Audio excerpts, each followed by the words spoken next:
네, 시청자 여러분 안녕하십니까? 파이널샷 진행을 맡은 최효은, 신민영입니다. 네, 오늘 화요일장 한국시장, 양시장 모두 다 순항하고 있습니다. 코스피는 0.5%의 상승세를 그대로 유지하고 있는 상황인데 오늘은 2,560선까지 올라가면서 거래되고 있습니다.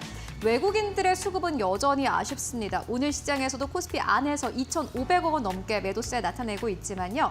여전히 시장을 이끄는 것은 기관인 것 같습니다. 오늘도 코스피 안에서 3,000억 원 넘게 담아가고 있는 상황이고요. 그렇기 때문에 기관 투자자가 어떠한 기업을 사는지, 연속성을 가지고 있는지를 잘 확인해 보시는 게 중요해 보입니다. 네, 우리 증시가 완연한 상승 추세로 돌아서기 위해서는 외국인의 수급과 관세 리스크 해소가 중요할 텐데요. 그래도 오늘 아침에 미국 행정부가 자동차 관세를 완화한다는 방침을 내놓기도 했죠. 일부 자동차 관련주, 부품주까지 온기가 전해지고 있습니다.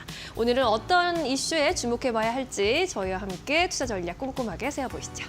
네, 오늘도 준비했습니다. 시장 마감을 위한 마지막 한 방. 지금 출발할게요. 파이널샷.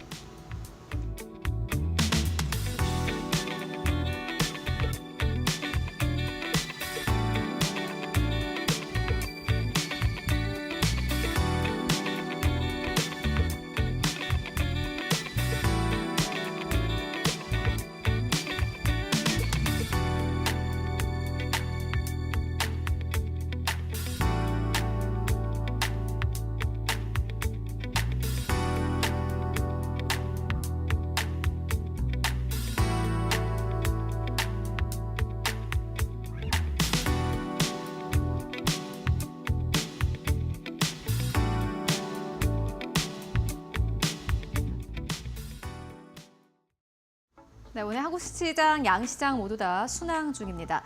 오늘은 4월 29일 화요일장인데요. 4월도 이제 거의 막바지에 접어들었습니다.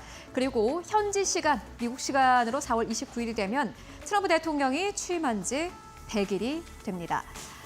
트럼프 대통령이 취임한 지 100일이 됐는데 참 많은 일이 있었던 것 같습니다. 주식시장은 어땠는지 정리해 보도록 하겠습니다. 예, 주식시장의 수익률은 좋지 않았습니다. S&P 500이 트럼프 대통령이 취임한 지 100일 동안 얼마나 오르고 내렸는지 봤더니요. 보시다시피 7.9% 하락했다고 합니다. 1월 20일부터 4월 25일간의 수익률을 이렇게 계산을 한 겁니다. CNBC가 관련된 또 분석 기사를 내놓기도 했는데 이렇게 7.9% S&P 500이 하락을 한 것은요. 리처드 닉슨 전 대통령의 두 번째 임기 이후로 최악의 수익률이었다고 합니다. 리처드 닉슨 대통령이 두 번째 임기에 들어섰을 때 첫 100일 동안 S&P 500은 거의 10% 가깝게 하락을 했다고 하는데 더 안타까운 것은 그때 이후로 2년 동안 경기 침체를 미국은 맞이해야 했습니다. 아마 시장은 그를 선반영한 듯하고요. 미국도 역시나 마찬가지로 지금 이 시점에서도 경기 침체에 대한 우려감이 커지고 있습니다. 트럼프 대통령이 지금 내놓는 이 정책들 일관성이 없다, 경기가 더 하강할 수 있다라는 우려감 나오고 있는 가운데 취임 후 100일 동안의 주식시장의 성적표는 좋지 않았던 것으로 보입니다. CNBC는 이렇게 이야기를 합니다. 관세 부과, 연방정부 지출 삭감과 같은 시장을 뒤흔드는 계획을 내놓으며 투자자를 긴장시키고 있다라고 설명을 했습니다. 이게 중요한 것은 100일 동안 계속해서 긴장이 이어지고 있고 지금도 이 긴장감이 끝나지 않았다라는 게 문제인 것 같은데요. 다만 물론 지수는 이렇게 8% 가깝게 하락세를 나타내긴 했지만요. 폭락한 기업도 있었고 폭등한 기업도 있었습니다. 정리를 좀 해보고 가도록 하겠습니다. 먼저 폭락한 기업입니다. 여러분들 이미 다 아시죠? 어그. 겨울에 많이 신는 브랜드인데 어그와 그리고 최근에 한국에서도 역시나 유행이고 미국과 유럽권에서 많은 사람들에게 인기를 끌고 있는 운동화입니다. 호카. 어그와 호카 운동화를 모두 다 제조하고 판매하는 기업입니다. 데커스 아웃도어의 주가는요. 취임 후 100일 동안 48% 넘게 폭락을 했다고 합니다. 이 데커스 아웃도어는 사실 2023년부터 2024년까지 미국 주식시장의 주인공이기도 했습니다. 아마 여행 가셨던 분들은 다 아시겠지만은 진짜 미국에서 호카 이 운동화를 신지 않은 사람을 찾아보기 힘들 정도로 정말 전 국민들에게 인기를 끌었던 그런 운동화이기도 한데요. 그때 이후로 2023년, 2024년까지 주가는 고공행진 흐름을 보였습니다마는 막상 데커스 아웃도어는 트럼프 대통령이 취임한 이후로 관세 우려가 커지기 시작을 했습니다. 트럼프의 수입품 관세 정책으로 매출 타격 우려가 있었고요. 제조 기반의 대부분이 중국과 베트남에 있기 때문에 이 호카이 운동화 가격이 아마 $400까지 올라갈 것이다 라는 우려감이 나왔습니다. 다만 월가에서는 여전히 긍정적인 투자 의견들을 내놓고 있습니다. 67%의 상승 여력이 있다라고 내다봤는데요. 중국은 그렇다고 치더라도 베트남 안에서의 이 제조시설 같은 경우에는 앞으로 이 관세 문제가 빠르게 해결될 것으로 보인다. 왜냐하면은 베트남이 막상 가지고 있는 카드가 많이 없기 때문이다라고 월가에서는 이야기를 합니다. 과연 주가가 상승할 수 있을까요? 먼저 첫 번째 기업은 데커스 아웃도어였고요. 그 이외에 하락한 기업들도 만나보시죠. 여러분들 다 아시는 굉장히 유명한 기업입니다. 테슬라도 역시나 마찬가지로 트럼프 대통령이 취임한 이후로 100일 동안 주가가 막상 이렇게 보니 굉장히 좀 충격적인데 33% 이상 폭락했다고 합니다. 관세 우려 때문이었습니다. 일단 첫 번째로 일론 머스크에 대한 좀 우려감이 있었습니다. 도지 지지에 대한 반발 심리가 미국 내에서 아주 커졌고 유럽에서도 역시나 마찬가지로 일론 머스크에 대한 반발 심리가 커지고 있는 것으로 나타났습니다. 소비자들의 구매 의사 감소 가능성이 있었고요. 그리고 월가의 많은 전문가들은 향후 1년간 주가 전망은 대체로 정체할 것으로 전망을 했습니다. 지금 이 주가에서 급락이나 급등은 없고 여기서 계속해서 박스권 안에 머물 것이다라는 게 대체적인 월가 전문가들의 의견이었고요.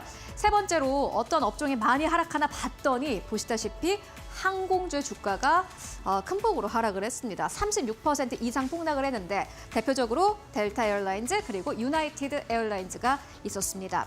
소비자 신뢰 악화가 있었고요. 무엇보다 항공주 같은 경우에는 경기 침체 우려를 그대로 반영을 하고 있습니다. 수요가 감소할 것으로 예상된다라는 의견 나왔고 하반기 예약 부진과 가격 인하 프로모션을 최근 들어서 실시하고 있는데 이 또한 역시나 마찬가지로 매출과 영업이익을 끌어내리는 포인트이기도 합니다. 그리고 이렇게 경기가 침체되게 되면은요. 기업들이 가장 먼저 지갑을 닫습니다.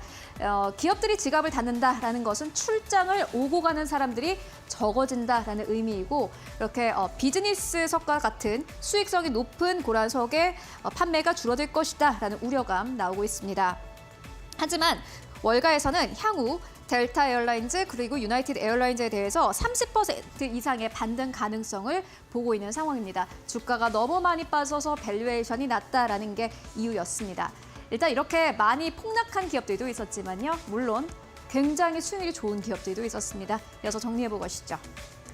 네 가지 기업인데 먼저 첫 번째 기업입니다. 한국인들도 많이 가지고 있는 주식이죠. 팔란티어입니다.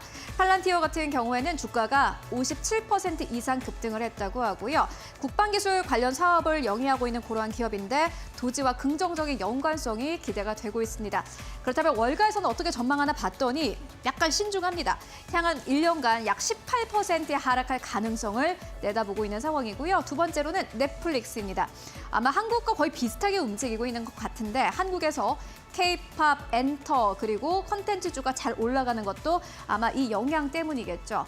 관세 우려와 전혀 거리가 먼 기업입니다. 컨텐츠 기업이고요. 컨텐츠 중심 사업 구조 덕분에 관세 이슈에 영향이 거의 없다. 하지만 향후 1년간의 주가의 흐름을 봤을 때는 미미할 것으로 보인다라는 포인트 나왔습니다. 세 번째로는 필립 모리스인데요. 저희 파이널샷에서 또 소개를 해드렸던 기업이기도 한데 주가가 40% 이상 상승한 것으로 나타났습니다. AT&T도 역시나 마찬가지로 주가는 20% 이상 상승세를 보였는데요. 증시 전체가 안 좋다 보니 이러한 방어주들이 또 강세 흐름을 보인 것으로 나타났습니다. 이렇게 미국 증시는 좀 정리를 해봤고 중요한 것은 한국 증시이겠죠. 한국 증시는 그렇다면 앞으로 어떤 업종 그리고 지금까지 취임 100일 동안 어떤 업종을 줬나 봤더니 조선 방산 원전입니다. KB는 한국은 조방원이다라는 제목의 리포트를 발행하기도 했는데요. 먼저 조선입니다. 조선 관련 기업들 2025년 들어서 100% 이상 급등한 기업도 있었습니다. 조선 같은 경우에는 2027년까지 실적 개선세가 지속될 것으로 보여집니다. 원자재 가격과 인력난이 해소가 되면서 앞으로 2027년까지는 문제없다라는 이야기 나오고 있고요. KB증권에서는 HD현대중공업 그리고 HD한국조선해양을 탑픽으로 꼽기도 했습니다. 조선 쪽은 특히나 외국인과 기관의 수급이 여전히 들어오고 있다라는 부분을 어제 전해드렸는데 여전히 긍정적인 것으로 보입니다. 보여집니다. 두 번째는 방산인데요. K방산의 수요 강세는 지속될 것으로 보인다라는 이야기가 나왔고 동유럽과 중동 중심의 수출이 확대될 것으로 보여집니다. 탑픽 종목은 두 가지였는데요. 현대로템과 한국항공우주였습니다. 그리고 어제 원전 전해드렸는데 오늘 시장의 주인공입니다. 원전. 전 세계 원자력 수요가 부활할 것으로 보여진다. 그리고 한국 기업들이 가지고 있는 강점이 있습니다. 정해진 시간에 예산 내에 완공 가능 여부를 중시하는 다른 국가에게 빠르게 납품을 할 수가 있다라는 게 긍정적인 포인트였는데요. 현대건설과 두산에너빌리티 지금 원전 관련 기업으로 탑픽으로 제시가 됐습니다.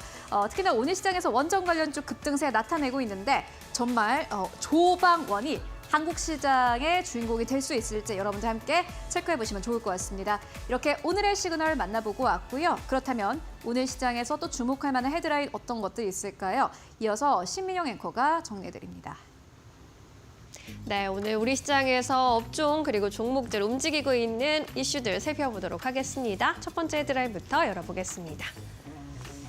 첫 번째 뉴스입니다. 현대차와 기아, 미국의 자동차 관세 완화 기대감 속에 강세 흐름 이어가고 있습니다. 자동차주 전반이 강세를 띠는 것은 트럼프 행정부에서 자동차와 부품에 부과하는 관세를 완화할 것이라는 전망이 제기됐기 때문인데요.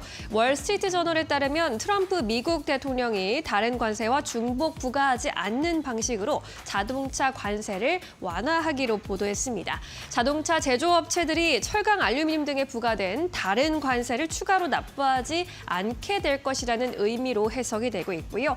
아울러 다음 달 3일부터 부과 예정이었던 자동차 부품 150개에 대한 25%대 관세도 완화하기로 했다라는 소식 전해지면서 업종 전반의 투자 심리가 회복되는 모습입니다. 두 번째 헤드라인입니다. 하나오션 소식입니다. 산업은행의 지분 매각 소식이 전해진 가운데 주가 급락세를 면치 못하는 모습입니다. 산업은행이 보유 중인 하나오션의 지분을 매각한다라는 소식에 매도 부담이 커진 영향인데요. 연일 최고가를 경신한 만큼 매도에 대한 부담이 커지는 것으로 보입니다. 산업은행은 현재 하나오션의 지분 19.5%를 보유하고 있는데요. 약 5조 3천억 원 규모입니다. 이에 따라 IM증권에서는 오늘 하나오션에 대한 투자 의견을 기존의 매수에서 보유로 하향 조정했고요. 당분간 이 19.5%라는 오버행 부담이 주가를 짓누를 수밖에 없는 상황이기 때문에 할인을 적용했고 매각 작업이 어느 정도 마무리되면 다시 투자 의견을 상향 조정할 것이다라고 전했습니다. 이 같은 소식 오늘 조선주 전반의 투자 심리도 짓누르고 있습니다. 세 번째 헤드라인입니다. IM금융지주는 1분기 호실적을 달성한 가운데 오늘 52주 신고가를 장중에 경신을 했습니다. 외국인과 기관의 순매수세도 유입이 됐고요. 최근 3년간 최고가를 기록하기도 한 수치입니다. 어닝 서프라이즈 영향이고요. IM금융그룹 올해 1분기 당기순이익 1,534억 원이라고 공시를 했습니다. 전년 동기 대비 38% 증가한 수치였고요. 지난해 대규모의 대손 충당금 적립으로 적자를 기록했던 IM증권에서 흑자로 전환한 영향이 큰 것으로 보입니다. 키움증권에서는 IM금융지주에 대한 목표 주가를 14,000원으로 상향 조정하면서 올해 실적의 기저효과로 인해서 크게 개선될 것으로 전망을 하긴 했지만 예상보다 1, 2분기 빠르게 턴어라운드 된 것이다 라면서 긍정적인 평가를 내놨습니다. 마지막 헤드라인입니다. 인벤티지랩입니다. 먹는 비만약 관련해서 호재를 발견하면서 상한가로 직행하는 모습이었습니다. 경구용 비만 치료제 임상시험에서 유의미한 결과를 얻었다는 소식에 오늘 장 초반에 상한가 기록했다가 현재는 상한가 살짝 풀린 모습으로 26%대 급등세를 유지하고 있습니다. 인벤티지랩이 새 플랫폼 기술을 적용한 경구제형 비만 치료제 데이터를 공개하면서 생체 이용률이 기존보다 73배나 증가했다. 라고 밝히면서 상승 분위기가 조성되고 있고요. 이 경구약의 경우에는 환자들이 만성적으로 복용해야 하는 약인 경우가 많기 때문에 유효한 약효를 위해서 일정 시간에 맞춰서 복용하기가 쉽지 않을 때가 많죠. 그런데 이번에 발표한 비만 치료제는 주 1회 복용으로도 충분한 효과를 낼 수 있고 일주일 동안 약효도 지속되는 것으로 입증이 되면서 시장에서 뜨거운 관심 받아가고 있습니다. 이렇게 네 가지 헤드라인 함께 살펴보셨습니다. 네, 이번엔 증권가 전화 연결 통해서 보다 자세한 의견 들어보겠습니다. 메리츠증권 도곡금융센터 김경국 과장 연결돼 있습니다. 과장님 안녕하세요. 네, 안녕하세요. 네, 네 가지 소식 전해드렸습니다. 어떤 소식에 눈길 주고 계실까요? 오늘은 인벤티지랩 관련된 이야기 좀 드릴까 하는데요. 일단은 릴리의 경구용 비만 치료제 임상 3상 성공 소식이 일단 국내에 있는 경구용 GLP-1 치료제와 연관된 종목들의 이제 급등세를 좀 만들었다. 그러니까 트리거로 작용을 했다 이렇게 좀 보고 있고요. 인벤티지랩은 경구용 제형 변경에서 일단 성공적인 데이터를 발표를 했는데 24.3% 이제 생체 이용률을 확인을 했습니다. 이 수치는 사실 노보노가 개발하고 있는 경쟁 약물 대비 월등한 효능을 보이는 수치이기 때문에 최근 급등은 이 부분에 이제 반영해서 급등한 것으로 보이고 있고요. 현재 그 사측에서 얘기하고 있는 부분은 뭐냐면 비만 치료제 선도 업체인 노보노디스크와 일라일리 등 빅파마로부터 관심과 미팅 요청이 이어지고 있다 이런 뉴스들이 나오고 있습니다. 사실 인벤티지랩이 주사제 효능을 장기적으로 좀 누리게 할 수 있는 장기 지속형 주사제에 대한 플랫폼 기술을 가지고 있고요, 원래. 그리고 경구용 변환에 대한 플랫폼도 보유하고 있습니다. 그래서 기술적인 부분에 있어서는 지금 트렌드랑 굉장히 잘 맞는 종목이긴 하지만 일단 비만 치료제에 관련된 임상 3상, 그러니까 릴리 임상 3상, 경구용 임상 3상 소식과 일단은 급등한 부분이 단기적으로 좀 있기 때문에 기술적인 과매수권에 진입했다고 판단하고 있습니다. 그래서 당분간 이제 단기 사익 실현에는 욕구가 언제든지 나올 수 있는 그런 상황이기 때문에 보수적인 접근이 필요하다 이렇게 좀 판단하고 있습니다. 네. 인벤티지랩 보수적인 접근 필요할 수 있다라고 조언해 주셨으니까요. 잘 참고해 보시기 바라겠습니다. 이 밖에도 오후장에서 주목하고 계신 종목 어떤 종목일까요? 오늘은 HK 이노엔이라는 종목 가져와 봤고요. 일단은 국내에서는 이노엔이 이제 K캡으로 유명한 역류성 식도염 치료제를 가지고 있습니다. 그래서 이 역류성 식도염 치료제인 테고프라잔의 미국 임상 3상이 성공을 했고요. 최근에 이제 성공을 했습니다. 그래서 상한가에 가기도 했었는데 일단 세벨라 테라피틱스라는 이제 미국의 바이오텍의 기술 이전해서 임상을 진행했던 물질입니다. 올해 말에 임상 3상 성공을 했기 때문에 FDA 상업화 신청을 올해 말에 할 예정이고요. 내년 하반기에 일단 승인이 예상되고 있습니다. 미국의 역류성 식도염 치료제 시장이 대략 한 6,500만 명이 대상으로 산정되고 있고요. 현재 피캡 계열의 치료제보다는 PPI 계열의 치료제가 주력으로 이제 처방이 되고 있습니다. 그래서 타케다 제약의 보노프라잔이 이미 피캡 계열로 진출이 되어 있는 상황이고요. 동사의 테고프라잔은 일단 베스트 인 클래스로 이제 미국 시장에 진출하게 될 것으로 보이고 있습니다. 그래서 국내 식도염 시장의 일단 피캡 계열의 경쟁이 국내에는 이제 치열해지고 있는 상황이기 때문에 글로벌 가장 큰 시장인 미국 시장에 대한 이제 임상 3상 성공 소식은 주가에 상당히 긍정적으로 작용할 전망이 있다 이렇게 좀 보고 있고 증권가에서는 일단 테고프라잔의 미국 피크 세일즈를 대략 한 7억 달러 이상으로 목표로 하고 있고 하나로 치면 한 1조 원 이상의 세일즈를 할 수 있는 약제다 이렇게 보고 있고요. 또 파이프라인의 가치를 0.6조 원까지 높여놓은 상황이 있습니다. 그래서 동사 같은 경우에는 상한가 이후에 이틀 연속 조정을 좀 크게 받았고 기술적인 측면에 있어서도 매수가 좀 유효한 가격까지 조정을 받았다 이렇게 좀 보고 있습니다. 그래서 현재가에서 매수 유효하고요. 목표가는 52,000원 그리고 손절가는 37,000원 정도로 잡아드리도록 하겠습니다. 네, HK 이노엔에 대한 의견 들어봤습니다. 오늘도 자세한 설명 고맙습니다. 네, 감사합니다. 네, 이번에는 외국인과 기관 어떤 선택을 하고 있는지 살펴보도록 할까요? 최효은 앵커가 준비했습니다. 네, 외국인과 기관 수급 함께 살펴보도록 하겠습니다. 오늘도 외국인 투자자들은 코스피 안에서 2,500억 원 넘게 매도세를 나타내고 있습니다. 외국인들의 매도는 멈추지 않는 모양새인데요. 그렇기 때문에 외국인 투자자들이 이러한 상황 속에서 어떠한 업종과 종목을 많이 매도하느냐를 잘 살펴보시는 게 중요해 보입니다. 매도하는 기업들 살펴보시면 오늘 가장 첫 번째 기업으로는 한화오션 눈에 띕니다. 오늘 특히나 블록드 이슈와 함께 주가가 10% 이상의 급락세를 나타내기도 했습니다. 외국인 투자자도 역시나 마찬가지로 오늘 시장에 좀 덜어가는 모습을 보여주고 있고요. 두 번째로는 SK하이닉스, 세 번째로는 SK텔레콤입니다. SK텔레콤 같은 경우에는 어제에 이어서 오늘까지 외국인 투자자들의 대량 매도가 이어지고 있습니다. 네 번째로는 삼성전자이고요. 다섯 번째로는 한화에어로스페이스입니다. 한국의 IT 투톱 기업과 함께 방산 쪽까지 오늘 좀 매도하는 흐름 보여주고 있습니다.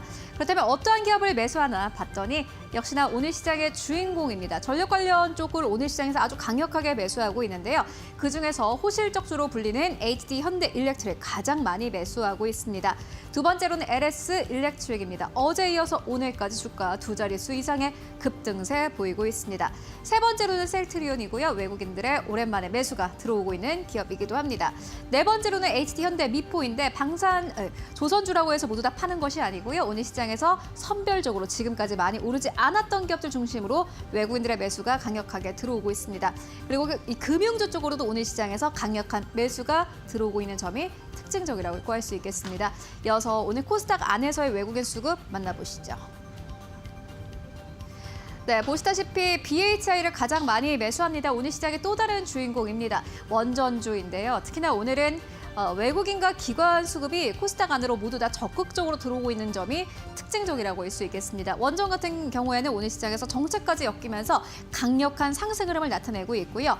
두 번째로는 휴젤입니다. 외국인들이 연이어서 줄 매수하고 있는 기업이기도 한데 오늘 휴젤은 주가 2% 이상의 상승 탄력 받아가고 있고요. 세 번째로는 레인보우 로보틱스입니다. 어제 좀 주가가 많이 빠졌는데 오늘 시장에서 저점 매수 들어오고 있고 네 번째로는 피롭틱스, 다섯 번째로는 삼천당 제약 이름 올리고 있습니다. 매도하는 기업들 살펴보시면 가장 첫 번째로는 에코프로 BM 자리하고 있고요. 두 번째로는 고영입니다. 세 번째로는 JYP 엔터이고요. 네 번째로는 리노공업, 다섯 번째로는 아톤입니다. 어제까지 급등했던 보안주 중심으로 오늘 시장에서 다시 한번 매도 물량 나오고 있는 모습 포착되고 있습니다. 그렇다면 기관 투자자들이 현재 코스피 안에서 어떠한 기업을 매수하고 또 매도하고 있을까요? 네, 기관 투자자들 보시면은 삼성전자와 SK하이닉스를 가장 많이 매수하고 있는 흐름을 보여주고 있습니다.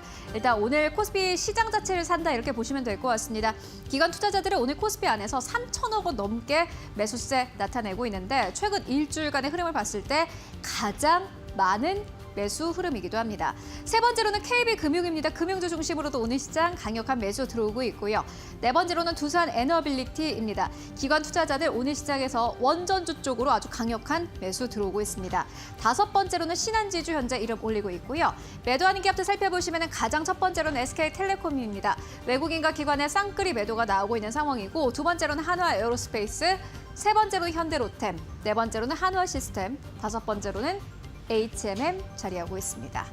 그렇다면 코스닥 안에서의 기관 수급은 어떻게 움직이고 있을까요? 네, 기관 투자자들 코스닥 안에서 JYP 엔터를 가장 많이 매수합니다. 외국인은 JYP 엔터를 팔고 나가고 있지만 기관 투자자들은 오히려 오늘 시장에서 코스닥 내에서 가장 많이 사들입니다. 완전히 상반된 포지션이라고 볼 수 있겠고요. 두 번째로는 성광밴드입니다. 조선주 쪽으로 기관의 코스닥 안에서의 수급 눈에 띄고요. 세 번째로는 테크윙, 네 번째로는 VT, 다섯 번째로는 메디톡스 자리하고 있습니다. 매도하는 기업들 살펴보시면 가장 첫 번째로는 AI 코리아, 두 번째로는 알테오젠입니다. 오늘 상한가까지 올라갔던 D&D 파마텍, 오히려 기관 투자자들은 좀 덜어가는 흐름을 보여주고 있고요.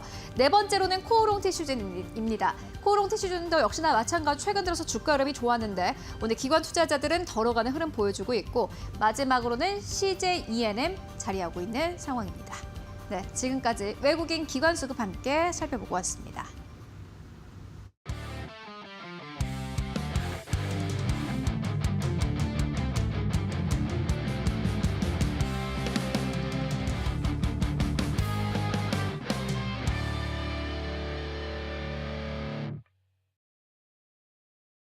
네, 이데일리온 이재선 파트너와 함께하는 만홈런 시작하겠습니다. 오늘 시장은 양시장 모두 상승불을 켜고 있는 모습입니다. 트럼프 행정부에서 자동차 관세 완화 방침 뉴스가 나오기도 했는데요. 관련해서 시장 상황부터 오늘의 만홈런 종목까지 꼼꼼히 짚어보도록 하겠습니다. 파트너님 모셔볼게요. 안녕하세요. 네, 안녕하세요. 네, 반갑습니다. 오늘 시장 판세 어떻게 읽고 계실까요? 네, 오늘 시장 판세 좀 무난하게 흘러가고 있다라고 보시면 될 것 같습니다. 오전장 계속 강보합권 전후 구간에서 계속 움직이고 있는데 큰 움직임이 오늘 나오지는 않고 있지만 뭐 그렇습니다. 오늘 뭐 트럼프 뭐 취임 100일 됐다라고 얘기하는데 그 뭐 취임 100일 동안 역사상 뭐 최악의 증시 중 하나가 아니냐 뭐 이런 얘기가 나오고 있는데 그래서 그런지 계속 한 걸음 한 걸음 뒷걸음질 치고 있는 트럼프의 모습이 보입니다. 지금 뭐 중국에서 이제 그 전화가 왔다라고 하면서 통화했다라고 하는데 중국은 사실 무근이라고 하죠. 그런 상황에서 이제 어쨌든 서로 이제 한 걸음씩 물러서면서 이제 대화할 의지가 있다라는 정도까지만 우리가 확인하면 되는 것 같고요. 그리고 지금 자동차 관세 같은 부분은 이제 이중 관세가 된다거나 뭐 철강 알루미늄에 이제 중첩이 된다거나 하면 그런 부분에 대해서는 좀 완화해주겠다, 뭐 혹은 환급해주겠다라는 얘기가 나오고 있습니다. 그래서 이제 뭐 발표한다라고 하니까 이런 부분은 기존에도 말씀드렸듯이 계속 진행된다라고 하면 자동차 관세 같은 부분은 미국 기업이 굉장히 큰 피해를 받는다. 가장 큰 피해를 받는 기업은 제가 볼 때는 미국이 아닌가 싶다. 그래서 트럼프가 말하는 미국을 위한 정책이라고 볼 수 없다라고도 말씀을 드렸었는데요. 그런 부분이 지금 미국 내에서도 이제 완연하게 퍼지면서 지금 다시 한번 정책이 나오려는 것 같습니다. 그러니까 우리가 조금만 기다리면 된다라고 보면 될 것 같고요. 반도체도 어느 정도는 좀 통한다라고 말씀드렸습니다. 미국이 언제부터 뭐 반도체를 생산하는 나라였습니까? 다 외부에서 생산하고 있고 엔비디아도 뭐 대만에서 생산하고요. 그리고 마이크론 같은 경우도 메모리 반도체에 이제 삼성과 SK여서 3위라고 하는데 그게 뭐 거기도 언제부터 3위였습니까? 원래 일본의 엘피다가 3위였는데 이제 그 반도체 치킨 게임에서 져서 엘피다가 무너지고 마이크론이 인수하게 된 것이었죠. 그렇다라고 하면 공장은 외부에 다 있다라는 뜻이에요. 미국은 제조업이 무너진 상태입니다. 쉽게 올라오긴 어려워요. 뭐 우리나라만 봐도 그렇지 않겠습니까? 요즘에 이 취업이 굉장히 어렵다라고 하는데 힘든 일하는 쪽 그런 3D 업종 같은 경우에는 자리가 남아도는데 이제 외국인들이 취업하지 않으면 안 한다라고 하죠. 미국도 비슷하지 않을까 싶습니다. 미국도 자리가 남지만 그런 부분에 있어서 힘든 일은 안 하고 이제 그 쉽고 편하게 돈 많이 벌 수 있는 직업을 원하지 않을까 싶습니다. 이미 한번 그렇게 편한 삶을 맛봤다라고 하면 힘들게 하고 싶지는 않겠죠. 먹고 살만하기 때문에 그렇지 않나 싶습니다. 자, 그리고 지금 어닝 시즌이라서 계속 이제 실적 좋은 종목들 나오고 있고 또 반대로 실적이 좀 안타깝게 흘러가는 종목들이 나오고 있는데 우리 말로 없는 종목들 중에는 실적 좋은 종목들이 굉장히 많습니다. 그래서 오늘 같은 경우에도 뭐 좋은 소식 들리고 있으니까 이런 실적이 좋아지는 종목들 앞으로 더 상승할 종목들 그리고 바닥을 찍고 실적 턴어라운드 되는 종목들에 여러분들이 집중하신다라고 하면은 지금 시장 어렵지 않게 이겨낼 수 있고 올해 그리고 내년까지 해서 말씀드린 목표 수익률을 얻어갈 수 있다 보시면 됩니다. 자, 그리고 기술적 반등 강하게 나오면은 그런 종목들만 잘 정리하면 된다라고 말씀드렸으니까 이 부분만 그냥 꾸준하게 보시면 될 것 같아요. 어렵지 않습니다. 딱 원칙만 지키시면 됩니다. 자, 지수로 넘어가서 코스피 같은 경우 생각보다 잘해주고 있다라고 말씀드렸습니다. 2,500 구간 전후 구간에서 뭐 돌파할 모멘텀이 있다 없다 이런 부분을 따지기보다는 기술적 반등 구간이고 넘어간 다음에 살짝 뭐 이탈하면서 조정이 살짝 나와도 괜찮다라고 했어요. 어떻게 보면은 박스권 안으로 빠르게 진입한 것만 해도 코스피는 너무나도 잘해주고 있고 제 생각보다도 더 강하다라고 말씀을 드렸습니다. 지수 방어를 정말 잘해주는 글로벌 지수 중 하나가 바로 한국 증시다라고 말씀을 드렸는데 그 위력을 지금 다시 한번 보여주는 것 같고요.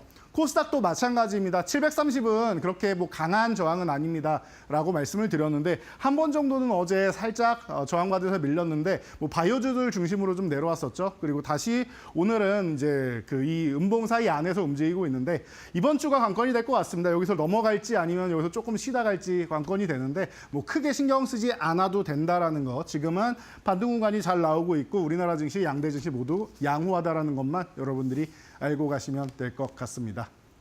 자, 그래서 어제 바이오주들이 많이 내려오고 하다 보니까 여러분들이 좀 걱정되시는 분들도 많을 것 같고 해서 제가 오늘은 다시 한번 바이오주에 대해서 한번 보는 게 맞지 않나 싶습니다.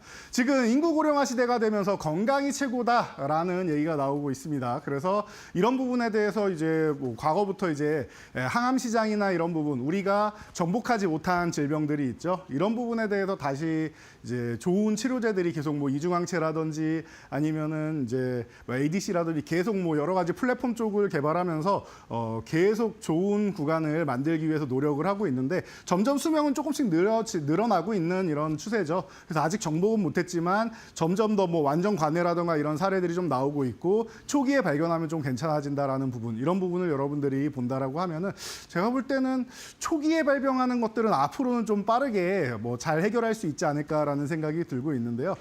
그런 측면에서 오늘 제약바이오 관련주들 좀 준비해봤으니까 여러분들이 이 종목들만 보신다라고 하면은 아주 안정적으로 볼 수 있을 것 같습니다. 자, 오늘의 종목들도 많이 기대해 주시고 응원 많이 해주시기 바랍니다. 네, 오늘은 바이오주 안에서 집중적인 설명을 도와주실 것으로 보이는데요. 지금 또 시장에서 많은 주목을 받아가고 있는 섹터인 만큼 오늘 시간도 집중해 보도록 하겠습니다. 오늘 시장에서 득점 낼 수 있는 안타, 2루타, 3루타 종목으로 바로 들어가 볼게요. 안타 종목으로는 역시나 대장주격인 삼성 바이오로직스를 꼽아주셨습니다. 앞으로의 전망 좋게 계속 보고 계신 걸까요? 네, 맞습니다. 저는 기존부터 이 종목에 대해서 가장 안정적입니다라고 누누이 말씀드렸습니다. 시가총액을 보더라도 그렇고, 저는 이제 실적이 발표됐음에도 여러분들 이 종목이 못 올라서 그러지 지금 굉장히 좋은 실적 발표됐다라는 거, 그리고 분기별로 꾸준히 올라가고 있다라는 거, 그리고 올해 매출 이제 4조 원 돌파 예상된다라는 것까지도 기존에 말씀드렸는데 그대로 잘 이어지고 있습니다. 단지 수급적인 측면 때문에 좀 못 올라온 부분이 있고 관세나 이런 부분에 있어서 뭐 어느 정도 좀 일부는 영향을 받지 않겠느냐라는 얘기도 있는데 대신 호재성도 많이 기다리고 있죠. 지금 뭐 생물보안법 같은 경우 작년에 통과를 못했지만 뭐 다시 한번 이제 의회 쪽에 올라가서 통과될 수 있는 그런 기대감이 충분히 있는 것이고, 그리고 이제 뭐 글로벌 이제 빅파마들 너무나도 많은 기업들이 대부분이 다 이제 이 기업과 이제 삼성바이오로직스와 계약을 맺고 CDMO 시장에 진출을 하고 있다라고 보시면 됩니다. 화이자, 일라이릴리, 뭐 노바티스, 뭐 글락소, 뭐 여러 가지 그 기업들을 본다라고 하면은 뭐 글로벌 빅파마들은 다들 삼성바이오로직스를 찾고 있구나 생각하시면 되고, 우시바이오가 만약에 생물보안법 관련해서 이제 타격을 받는다라고 하면은 더더욱 관사 수혜를 받을 수 있는 기업이다라고 생각하시면 되겠죠. 아주 편안한 구간이 될 수 있다라고 보면 될 것 같고요. ADC 전용 공장 이제 완공했다라고 제가 말씀드렸습니다. 지금 대세는 ADC다라고 그리고 플랫폼이다라고 누누이 말씀을 드리고 있는데, 이런 측면에서 삼성바이오로직스가 또 한 번 앞서 나갈 수 있는, 그리고 또 한 번 확장할 수 있는 길이 열려 있다라고 보시면 됩니다. 돈을 잘 벌고 있는 만큼 투자도 꾸준히 하는 기업이니까요. 여러분들 지금 오히려 주가가 이렇게 내려와 있을 때는 기회다 생각하시고 비중을 좀 늘린다거나 신규 매수도 적극적으로 할 수 있는 기회니까요. 여러분들 편안하게 삼성바이오로직스 보시면서 응원하시면 좋을 것 같습니다. 네, 삼성바이오로직스 지금을 매수 기회로 삼아 볼 수 있는 시점이라고 조언을 해주고 계십니다. 실적으로 보나 앞으로의 모멘텀으로 보나 역시나 대장주 자리를 계속해서 지켜나갈 것으로 보이니까요. 삼성바이오로직스는 놓치지 않고 잘 점검해 보셔야겠습니다. 자, 이번에는 2루타석으로 이동을 해보도록 할까요? 오늘의 2루타 종목으로는 알테오젠을 선정해 주셨습니다. 코스닥 대장주이고 오늘 장에서도 1%대 오름세로 코스닥 지수 이끌어주고 있는데요. 앞으로의 전망 어떻게 바라보고 계실까요? 네, 앞으로의 전망 뭐 아주 맑다라고 저는 개인적으로 보고 있습니다. 우리가 뭐 라이선스 아웃이다라고 하면은 지금이야 뭐 많은 기업들이 하고 있지만 과거에 뭐 2015년 같은 경우만 해도 한미약품이 8조 원 라이선스 아웃하면서 우리나라에 뭐 한 획을 그었었죠.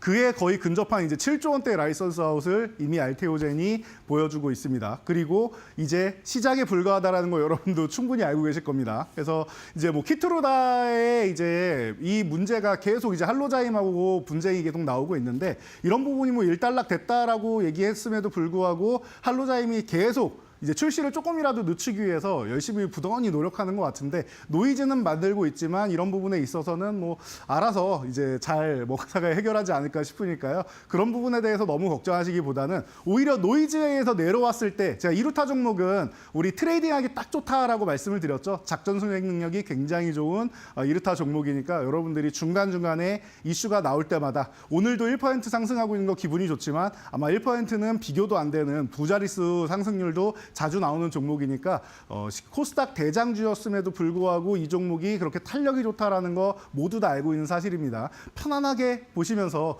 5년 내에 라이선스 사업 뭐 2배 이상 한다라고도 계속 얘기하고 하다 보니까 여러분들이 이 종목 같은 경우는 이슈가 굉장히 많다라는 거, 그리고 밀릴 때 여러분들이 모아놓으면은 이제 한 번씩 이제 급등 흐름 나오면서 꾸준한 수익 계속 챙겨다 준다라는 거 생각하시면은 트레이딩 종목으로 너무 좋으니까 응원 많이 해주시기 바랍니다. 네, 이 루타 종목으로는 알테오젠 짚어주셨습니다. 트레이딩 관점에서 잘 눈여겨볼 수 있는 종목으로 살펴보시면 좋겠습니다. 이번에는 장타 조금 더 노릴 수 있는 3루타석으로 이동해 볼까요? 유한양행을 꼽아주셨습니다. 지금 미국에서 세계 최대 규모 암 연구 학회인 AACR이 개최되고 있는데 미국 시카고에서 열리고 있는 가운데 유한양행이 렉나자 관련해서 또 발표를 했다라는 소식도 화제가 되고 있습니다. 이 종목은 3루타로 꼽아주신 이유 정리해 주실 수 있으실까요? 네, 유한양행 같은 경우는 워낙 다재다능해서 뭐 1번 타자부터 뭐 1루타부터 시작해가지고 뭐 말로 홈런까지 어느 포지션에 들어가도 이상할 게 없는 기업이 아닌가 싶습니다. 그래서 제가 뭐 가장 올해 안정적으로 볼 수 있는 기업들 뭐 말씀드릴 때마다 뭐 삼성바이오로직스의 이제 생산 능력과 이제 유한양행의 이 렉나자 기대감이 앞으로 꾸준하게 성장할 것이다라고 말씀을 드렸죠. 그래서 중장기적으로 호타준적으로 봐도 충분한 종목이기 때문에 여러분들 오늘은 3루타 쪽으로 보시면서 편안하게 보시면 되지 않을까 싶습니다. 지금 렉나자가 비소세포폐암 치료제 쪽으로 해서 리버리반트 SC하고 이제 미국 FDA 승인을 받았다라는 거 다 알고 계실 텐데 EMA 유럽 쪽까지도 이제 진출에 성공을 합니다. 그래서 이제 글로벌 시장으로 점점 영역을 확장해 나가고 있다라는 걸 여러분들이 보시면 될 것 같고요. 뭐 자회사들도 굉장히 뭐 임상을 순항하고 있다 보니까 이런 부분에서 좀 편안하게 보시면 될 것 같아요. 그리고 이뮤논시아 작년 10월에 이제 예비 심사 통과했다라고 말씀드렸는데 이제 IPO 초읽기에 들어갔습니다. 조만간 뭐 이뮤논시아가 이제 상장하게 된다라고 하면은 그에 대해서 유한양행도 한 번씩 움직일 수 있으니까 중간중간에 트레이딩도 할 수 있고 중장기적으로도 그냥 성장하는 것만 봐도 꾸준히 들고 갈 수 있는 종목이니까 어떤 선택을 하든지 다 좋은 종목이 아닌가 싶습니다. 편안하게 유한양행 지금부터 보시기 바랍니다. 네, 유한양행 편안하게 볼 수 있는 종목으로 3루타 안에 넣어주셨으니까요. 이 종목까지 꼼꼼하게 체크해 보시면 좋겠습니다. 자, 이렇게 오늘의 3가지 종목을 정리해봤고요. 이제 그동안의 만홈런 종목들 잘 운용되고 있는지 체크해 보도록 할까요? 네, 그동안의 말로 없는 종목들. 자, 제가 이번 달에는 한 200% 수준도 노려볼 수 있는 종목이 나오지 않겠느냐. 그중에 하나옵션이 가능성은 높다라고 말씀드렸는데 187%까지 올라갔습니다. 그리고 나서 지금 산업은행이 비중 조절한다라고 하죠. 뭐 자연스러운 일인 것 같습니다. 그동안 이제 뭐 하나옵션이 하나그룹의 피인수되기 전까지만 해도 대우조선해양으로서 계속 뭐 주인 없이 표류를 오랫동안 했었는데 그 기간이 또 길어지고 이제는 이제 주인을 찾은 다음에 가격이 올라가다 보니까 이제 은행권에서는 이제 비중이라는 게 있습니다. 이 부분을 좀 조절해야 되고 하기 때문에 이제 뭐 HM 같은 경우도 그러고 이제 하나오션도 그러고 비중을 조절해야 되는 구간이다. 그리고 아예 이제는 좀 놓아주어도 되지 않을까 싶은 그런 안정적인 구간까지 와 있기 때문에 차익 실현에 대한 뭐 욕구도 나오는 게 뭐 당연하지 않나 싶습니다. 그렇다라고 하면은 하나오션 너무 걱정하지 마시고 지금 조금 쉰다라고 해서 걱정하기보다는 오히려 이 휴식 구간이 끝난다라고 하면 다시 한번 또 어제 뭐 어닝 같은 경우도 굉장히 좋게 나오지 않았습니까? 앞으로 이 슈퍼사이클 그대로 온전히 다 누릴 수 있는 미국에 대한 혜택 같은 경우도 가장 크게 수혜를 받을 수 있는 기업이다라는 거 생각하면은 오히려 2보 전진을 위한 1보 후퇴다 정도로 생각하시고 과열을 시키는 과정이다 생각하면은 200% 못 간 건 조금 아쉽지만 그런 구간은 걱정할 필요가 없다라는 거. 그리고 인벤티지 랩도 드디어 이제 5종목째 100% 수익에 도달을 했습니다. 오늘도 뭐 상한가에서 풀렸다 들어왔다 하면서 왔다 갔다 하고 있는데요. 105.83% 꾸준히 좋은 모습 보이고 있고요. 다음 페이지 넘어가면은 이제 50% 아래 종목은 이렇게 여러분 보기 어려울 겁니다라고 말씀드렸는데 네 종목이 늘어났음에도 불구하고 50% 아래 종목이 안 보이죠. 그만큼 40%대의 대기 중인 종목들이 잘하고 있다. 그리고 계속 치고 올라온다라고 말씀드렸는데 그 검증이 지금 이 순위표로 나오고 있지 않나 싶습니다. 지금도 10종목 이상이 40%대에서 지금 기다리고 있습니다. 언제 또 이 순위가 변경될지 모르겠는데 2페이지도 변경이 있지만 1페이지 쪽에 최근에 계속 이제 변경이 있는 거 보니까 한 번 움직일 때마다 좀 멋지게 급등 흐름이 나오고 있는데 이럴수록 제가 아까 말씀드렸듯이 여러분들이 기본에 충실해서 단기 급등한 종목들 좀 휴식 취할 수 있도록 비중 조절해서 줄여가면서 차익 실현해 놓는다라고 하면은 편안하게 내 계좌 수익 계속 쌓아갈 수 있다라는 것만 알고 가시면 될 것 같습니다. 자, 그래서 오늘은 인벤티지 랩 다시 한번 뭐 체크를 해드려야 될 것 같은데요. 오늘 상한가에 들어갔다가 살짝 풀린다 뭐 이런 부분에 대해서 제가 대응 전략 다 올려드렸습니다. 만약에 오후장에 상한가 못 들어가면은 그냥 정리한다 생각하시고, 저는 가격을 알려주세요 하시는 분은 35,000원 유지 못 되면 그냥 정리한다 생각하시면 됩니다. 상한가 들어갔을 경우 내일 37,500원 위쪽에서 이제 돌파를 한다라고 하면은 유지시 보유, 이타이시 매도, 그리고 2,500원씩 올리면서 37,500원, 4만 원 이런 식으로 올리면서 대응하시면 됩니다. 보유하신 분들 축하드리고요. 자, 다음 종목으로 넘어가서 1차 목표치 도달한 종목들이 이제 계속 나오고 있다 말씀을 드렸는데, 롯데관광개발이 또 1차 목표가에 달성을 했습니다. 그래서 지금 10,000원 구간 넘어서 한 번 더 이제 추가 상승이 나왔는데, 이런 종목들 그냥 편안하게 보시면 될 것 같아요. 10,000원은 뭐 흔들어도 유지해 줄 것 같으니까 앞으로 꾸준하게 본다라고 보시면 되고, 일단 뭐 실적적인 측면에서도 뭐 사상 최대 드랍률 이런 부분이 나오고 있다 보니까 뭐 롯데관광개발 같은 경우는 한한령 해제나 이런 부분에 대해서 수혜를 지금부터 받고 있는 기업이다라고 보면은 여러분들이 편안하게 볼 수 있지 않을까 싶습니다. 앞으로도 많은 응원 부탁드리도록 하겠습니다. 네, 오늘 또 여러 가지 이슈와 함께 오르고 있는 종목들, 역시나 우리가 만홈런으로 미리 찜해놨던 종목들이 보이고 있는데요. 그런 의미에서 오늘은 또 제약바이오즈 안에서 상승 여력 많이 있는 종목들 잘 선별해 보는 것이 중요할 것 같습니다. 오늘의 하이라이트 종목을 살펴볼 시간인데 어떤 종목으로 꼽아보셨을까요? 네, 오늘은 HLB 준비해 보도록 하겠습니다. 이 종목이 참 말도 많고 탈도 많은 종목이죠. 벌써 FDA에 이제 도전을 2번이나 했는데 2번 다 다시 한번 좀 더 보완해 오시오라고 서한을 받았습니다. 그러다 보니까 여러분들이 이 종목은 정말 이게 약이 제대로 되는 거냐, 뭐 사기냐, 뭐 이렇게 얘기를 하는데, 약은 거짓말을 하지 않습니다. 중요한 거는 이제 기업 자체에서 이제 진영권 회장이 워낙 뭐 확신 있게 99%다 뭐 이런 식으로 얘기를 했는데, 자꾸 이제 보완 요청이 나오다 보니까 주주분들께서 실망하시는 건 뭐 자연스러운 일인 것 같아요. 그렇다고 해도 이미 중국에서는 10년 넘게 중국인들이 안전하게 잘 먹고 있는 약물이고, 그리고 뭐 약효에 대한 부분이 아니라 이런 뭐 CMC에 대한 부분, 이런 부분이고, 이 리보세라닙보다는 이제 항서제약 쪽에 대한 얘기이기 때문에 그 부분은 이제 잘 보완을 해서, 사실은 뭐 보완이 부족했을 수도 있겠지만 FDA가 이제 워낙 뭐 보수적인 집단이라서 이제 뭐 지금 이번에 조금 어렵게 흘러가지 않았나 싶은데, 관세 전쟁하는 구간이라서 그렇지 않나라는 생각도 심증을 한번 가져봅니다. 이번 5월에 신청해서 7월 정도에 다시 한번 받아보겠다라고 하고, 유럽에 EMA도 신청한다라고 하니까 그 부분 여러분들이 기대해 보시면 될 것 같고요. 가격은 간단한 것 같습니다. 차트를 보면은 여러분들이 지금 55,000원 전후에서 움직이고 있다라는 거 뭐 편안하게 보실 텐데요. 기존의 갭 떨어진 구간, 요 공간까지 올라간다라면 1차 목표치는 69,000원 정도 설정하시면 되고, 그리고 지금 89,000원만 넘어가면은 저항받고 있으니까 2차 목표치 말로 홈런은 89,000원까지 보신 다음에, 그 다음에 이제 허가 승인을 받은 다음에 그 이상 뭐 10만 원이든 20만 원이든 그 이상은 그 다음에 보시면 되지 않을까 싶습니다. 아래로 내려갈 경우에 49,000원 이탈은 리스크 관리 한번 한다 생각하시면 되니까요. 가격 전략도 쉬운 종목이고 하니까 여러분들 꾸준히 한번 관찰하시면서 다시 한번 우리의 뜨거운 응원이 필요한 시점이 아닌가 싶습니다. 네, 오늘은 HLB로 만홈런에 도전해 보기로 하겠습니다. 가격 전략까지 꼼꼼하게 잘 챙겨가 보시기 바라겠습니다. 오늘은 여기까지 이야기 드릴게요. 고맙습니다. 감사합니다.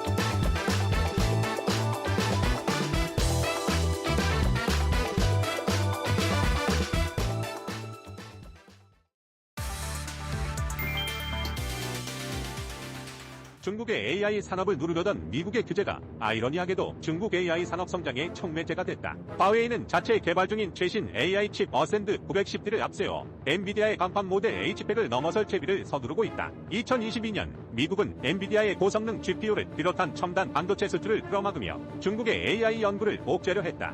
하지만 중국은 예상보다 끈질겼다. 고성능 칩이 막히자 게임용 GPU를 긁어모아 직접 납땜하고 배선해 GPU 농장을 세우는 기발한 대응에 나섰다. 급조된 장비였지만 중국 빅테크와 AI 연구진은 이를 발판 삼아 자생력을 키워냈다. 이 과정에서 탄생한 화웨이의 어센드 시리즈는 어느새 엔비디아의 A100과 어깨를 나란히 하는 수준까지 올라왔다. 현재 개발 중인 910D는 더 야심차다. 화웨이는 이르면 5월 첫 샘플을 공개할 예정이며 성능 면에서도 H100을 뛰어넘을 것이라 자신하고 있다. 미국은 최근 H100뿐 아니라 성능을 낮춘 H20 칩까지 중국 수출을 막았다.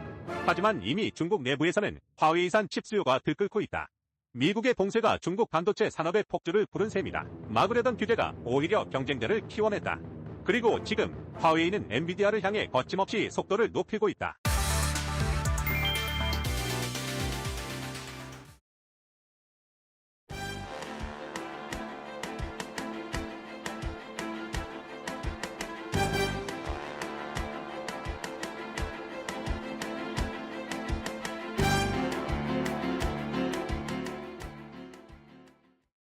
네, 이슈 체크권으로 이어가 보도록 하겠습니다. 지금 시장에서는 어떤 섹터를 보면 좋을까요? 오늘은 이데일리온의 김태훈 파트너 모시고 이야기 나눠보도록 하겠습니다. 안녕하십니까? 안녕하세요. 네, 파트너님, 오늘은 뭐 여러 가지 좀 이슈가 있지만은 앞으로 시장 봤을 때 어떠한 쪽을 좀 보고 계십니까? 역시나 이제 이 미중 간의 관세 전쟁 때문에도 또 다른 부분, 그러니까 관세에서 좀 벗어나 있는 부분을 좀 모르기 좋을 것 같고요. 실제로 앞으로 돈을 벌 쪽, 특히 2분기 이후에 돈을 버는 쪽이 어딘가를 보면 우리나라에서 가장 대표적인 게 K-팝입니다. 엔터. 그렇죠. 네. 엔터 중에서는 이제 K-팝이죠. 네, 그 K-팝에서 보시면 2분기부터 K-팝에 소속되어 있는 아티스트들이 자기들 곡을 신곡을 갖고 아니면 미니 앨범이나 이런 걸 갖고 2분기 때부터 활동을 재개합니다. 그리고 그 2분기 지나 3분기부터 이제 월드 투어를 나가죠. 그렇기 때문에 이런 엔터주 중에 K-팝 주들은 2분기 때가 이 실적을 내기 시작하는 그런 시기이기도 합니다. 그래서 지금 2분기가 이제 다음 달이면 5월 달인데요. 이 2분기가 가장 무르익을 때죠. 그렇기 때문에 관심을 갖고 보셔야 되고 이 시장에서 여러분들이 뭐 알만한 그러니까 슈퍼스타라고 할까요? 그런 저는 그 옛날 표현이 좀 입에 붙는데 네. 아이돌, 뭐 걸그룹 이런 쪽들이 이제 계속 이제 신곡을 갖고 나오기 때문에 이런 부분을 좀 중심으로 잘 보셔야 될 것 같습니다. 네. 사실 이제 김태훈 파트너님께서는 꾸준히 콘텐츠 쪽, 엔터 쪽을 좀 이야기를 해 주시는 것 같습니다. 말씀처럼 사실 가지고 오신 기업들 대부분이 굉장히 잘 가고 있고 잘 갔고 앞으로도 기대를 해볼 법하다라는 생각이 드는데 엔터 하면은 좀 떠오르는 몇 가지 기업이 있습니다. 엔터 4사라고 요즘엔 네. 하더라고요. 뭐 보시는 기업, 가장 첫 번째 기업 오늘은 어떤 기업 가지고 오셨습니까? 역시나 우리나라에서 글로벌로 하이브가 제일 크죠. 뭐 방탄소년단, 뭐 말씀 BTS라고 뭐 웬만한 분 다 아시니까요.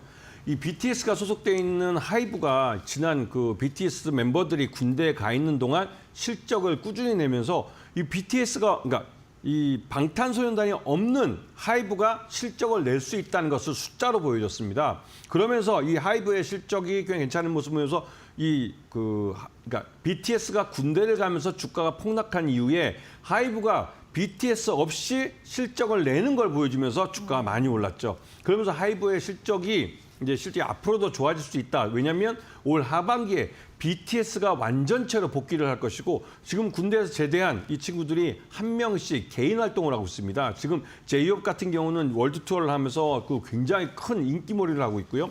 진도 이번에 솔로 활동을 시작을 합니다. 이렇듯이 BTS 중심으로 움직이고 또 하이브 그 외에도 BTS 말고도 많은 이제 아티스트들을 갖고 있는데요. 그 아티스트들이 각각의 레이블별로 독립해서 움직이고 있습니다. 그것 때문에 이 뉴진스 사태라고 부를 수 있는 일이 벌어지기도 했지만 이건 뉴진스 사태가 어느 정도 마무리됐고 이제는 이 하이브가 그 밑에 그 독립 레이블 중심으로 해서 이러한 신규 그 아티스트들이 새로운 신곡을 발표하면서 이들이 그 내놓은 이 신곡들은 대부분 위버스라는 이제 온라인 판매망을 통해서 전 세계 그 소비자들한테 이 팬덤을 일으키게 됩니다. 그 팬덤이 위버스를 통해서 또 노출이 되는 것이죠. 그렇기 때문에 이 하이브의 실적을 잘 보셔야 될 것 같고요. 일단 매수가는 25만 원을 제시해 드리는데 손절가는 24만 원입니다. 이렇게 짧게 가져가는 건 예전부터 말씀드렸지만 지금 시장 리스크가 크기 때문에 이 폭을 좀 좁게 가져가는 게 좋습니다. 그리고 이 목표가는 35만 원을 제시해 드리는데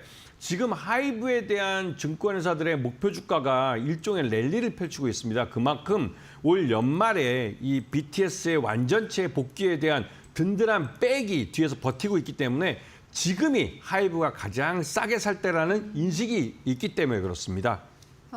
이게 35만 원을 보시는 거면 사실 네. 지금까지 한 번도 오지 않았던 주가 수준이기도 한데 BTS가 완전체였을 때보다 네. 앞으로 모일 완전체가 더 기대가 된다 이렇게 말씀하시는 걸까요? 그 군대를 갔다 온 다음에 군대에 대한 부담 없이 이들이 활동하는 걸 그죠. 상상을 해보시면 전 세계적으로 기다려왔던 팬덤들이 전 세계적 월드 투어를 뜰 때 그 월드 투어 한 번에 돈을 엄청나게 봅니다. 5만 명에서 8만 명이 들어가는 스테디움을 꽉 채울 수 있는 아티스트는 세계적으로 몇 명 안 되죠. 알겠습니다.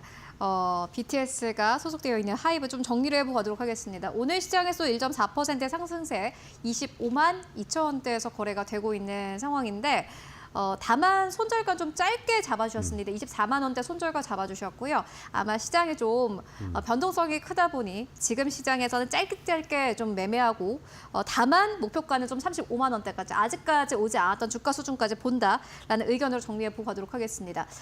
K-팝을 오늘 또 섹터로 집어주셨는데 네. 궁금한 게 이전에 에이펙 이야기 네. 하셨거든요. 시진핑 주석이 올 때 분명히 무언가를 가지고 올 거란 말이죠. 그 부분 조금 더 짚고 갈까요? 그 보시게 되면 그 5월 달 가정의 달을 많이 주장하는데요. 이게 5월, 6월, 7월, 8월 한 4개월 남았습니다. 예전부터 이 중국의 외교 정책들은 자신들이 1대1로 전 세계 나갈 때 자신들의 이런 시진핑 중국 국가주석이 나가는 나라에 대해서 뭔가 좀 호혜적인 그런 조치들을 많이 내놨습니다. 우리나라 같은 경우 제일 쉬운 게 중국 내수 시장을 오픈시켜주는 건데 그 가장 대표적인 게 K-팝 공연입니다. 특히나 지금 1만 명 미만의 팬미팅까지는 허용을 해주고 있는 그 정도까지 이 한알령을 완화해주고 있는데요. 이제는 이 5만 명이나 8만 명 정도 되는 대규모 일성급 도시에서 벌어지는 이런 대규모 콘서트를 허용해주면 이거는 완전한 의미에서 한알령 해제라는 신호라고 이해할 수가 있습니다. 그리고 그러한 그러니까 스타성을 갖고 있고 사람들을 동원할 수 있는 이런 아티스트들은 그렇게 많지가 않죠. 대표적으로 이 BTS가 있고요. 네, 블랙핑크 정도가 있습니다. 그리고 이들이 중국 월드 투어에 중국의 일성급 도시를 포함하는 그런 게 올 하반기에 있지 않을까 하는 기대감이 굉장히 크고 이걸 자체를 허용해 주는 것 자체도 한알령 해제의 신호지만 또 다른 한편으로 중국 지방 정부들이 이런 것을 원하고 있습니다. 이미 여러 가지 루트를 통해서 중국 지방 정부가 우리나라 이 엔터 업체들에게 이러한 글로벌 그 팝스타들의 중국 그러니까 중국 공연을 지금 여러 가지 이제 타진을 하고 있고 실제로 이러한 공연이 이루어질 경우에는 그런 일성급 도시로 수많은 중국의 팬들이 이동을 하게 되고 그 이동한 사람들이 가서 먹고 자고 하면서 소비를 하게 됩니다. 그러면 소비 진작에 대한 그런 그 효과도 있는 것이죠. 그렇기 때문에 중국에서는 이러한 슈퍼스타들의 동원을 그러니까 자기네 그 중국 내에서의 월드 투어를 굉장히 원하고 있는 그런 상황이기도 합니다. 이게 엔터 이제 한알령 해제를 하는 게 무작정 한국으로 가지고 오는 선물이 아니라 중국 안에서의 경기를 부양시키기 위한 또 다른 방안으로 쓸 거다. 그렇기 때문에 중국도 필요로 하는 거다라고 정리해 보도록 하겠습니다.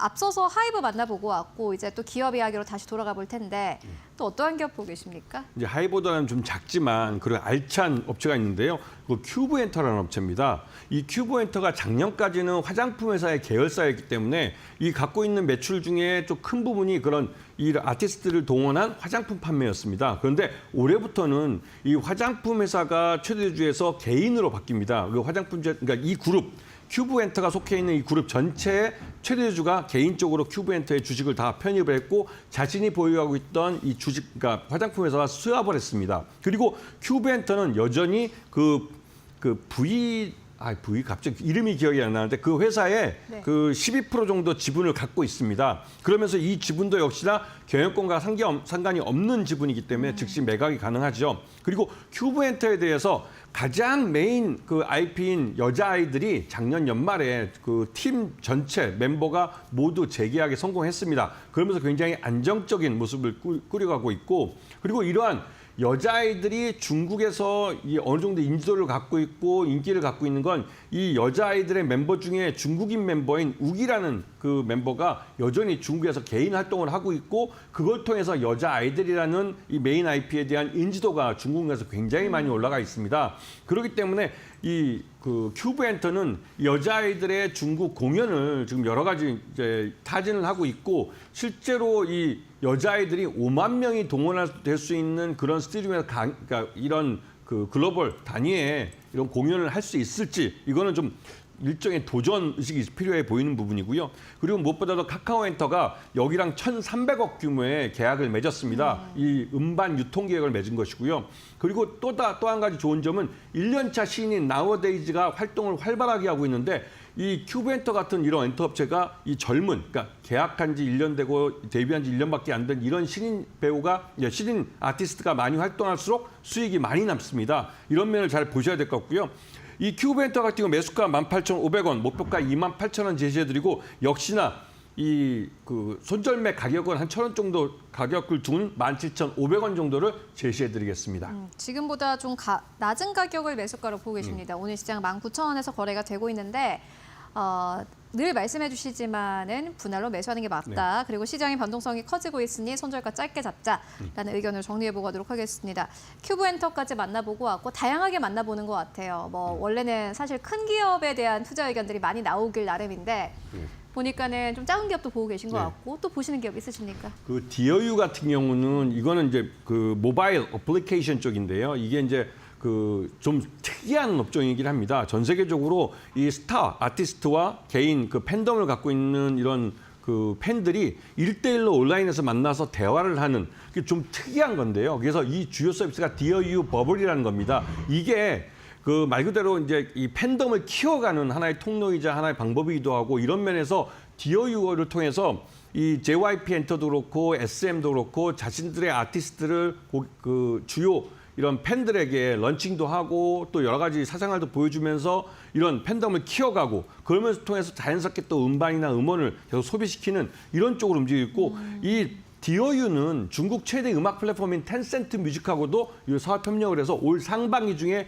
디어유 서비스를 중국에 런칭하기로 했습니다. 이런 부분이 디어유에게는 굉장히 강점으로 생각되고 있고 디어유 자체가 이제 매수가는 47,000원, 그다음에 목표가는 62,000원을 제시해드리는데 손절가는 역시 좀 짧게 45,000원을 제시해드리겠습니다.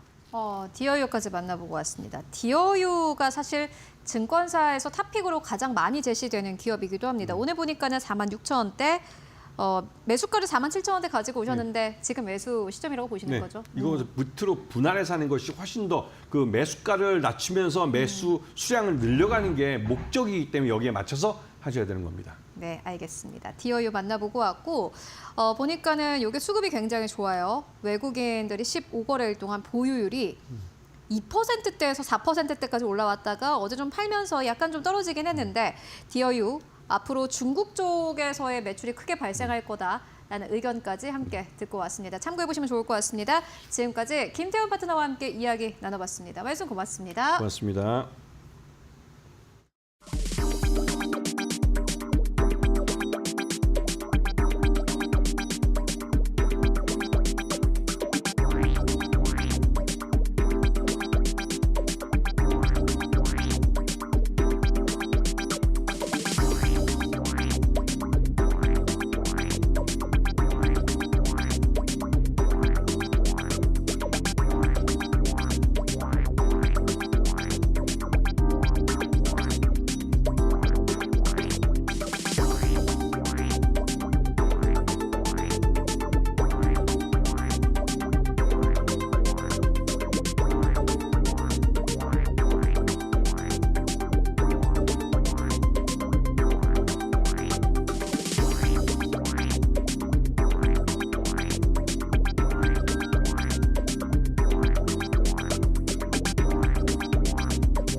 마켓무버입니다.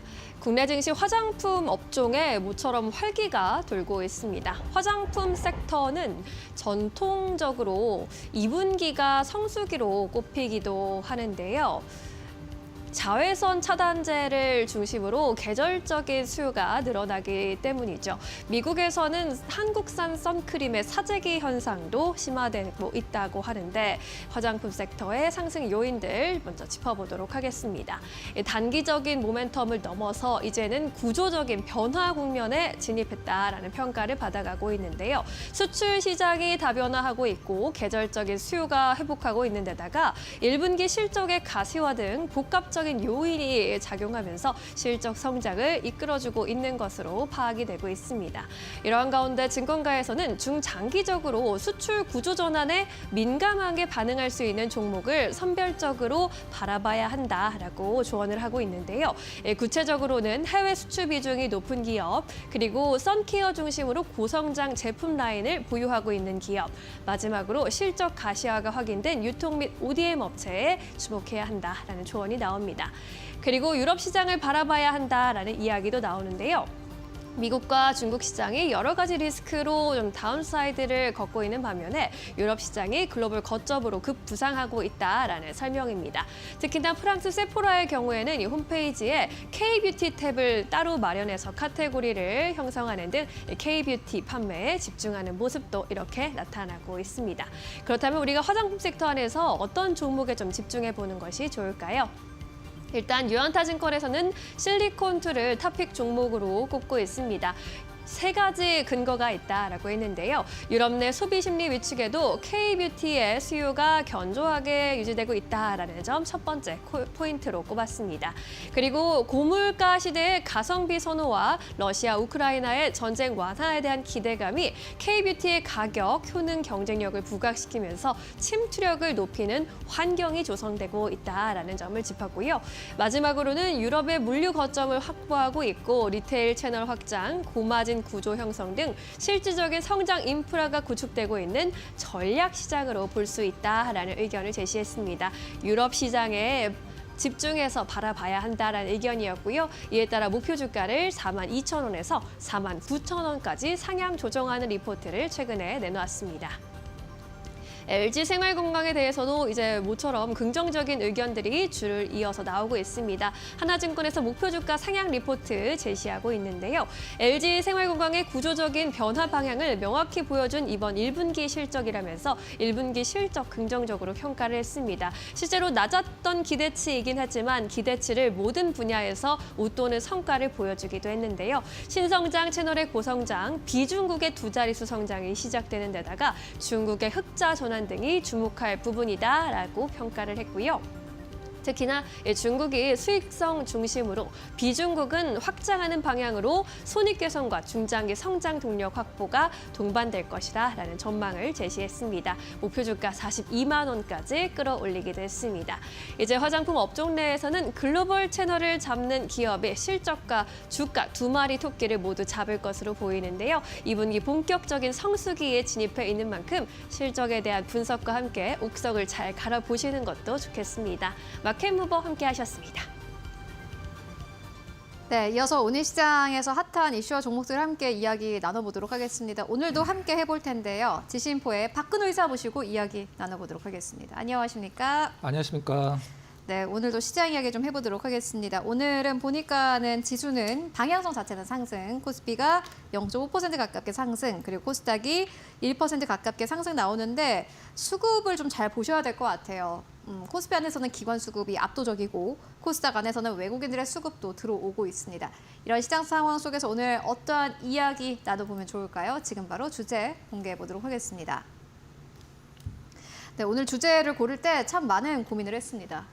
사실 지금 시장에서 너무 좀 빠른 것 같기도 하고 올라가고 내리는 게 좀 빠른 것 같기도 하고 이럴 때일수록 사실 최근에 올라갔던 기업들의 특징을 좀 보니까는 기관 수급이 아주 강력하게 받쳐주더라고요. 네, 맞습니다.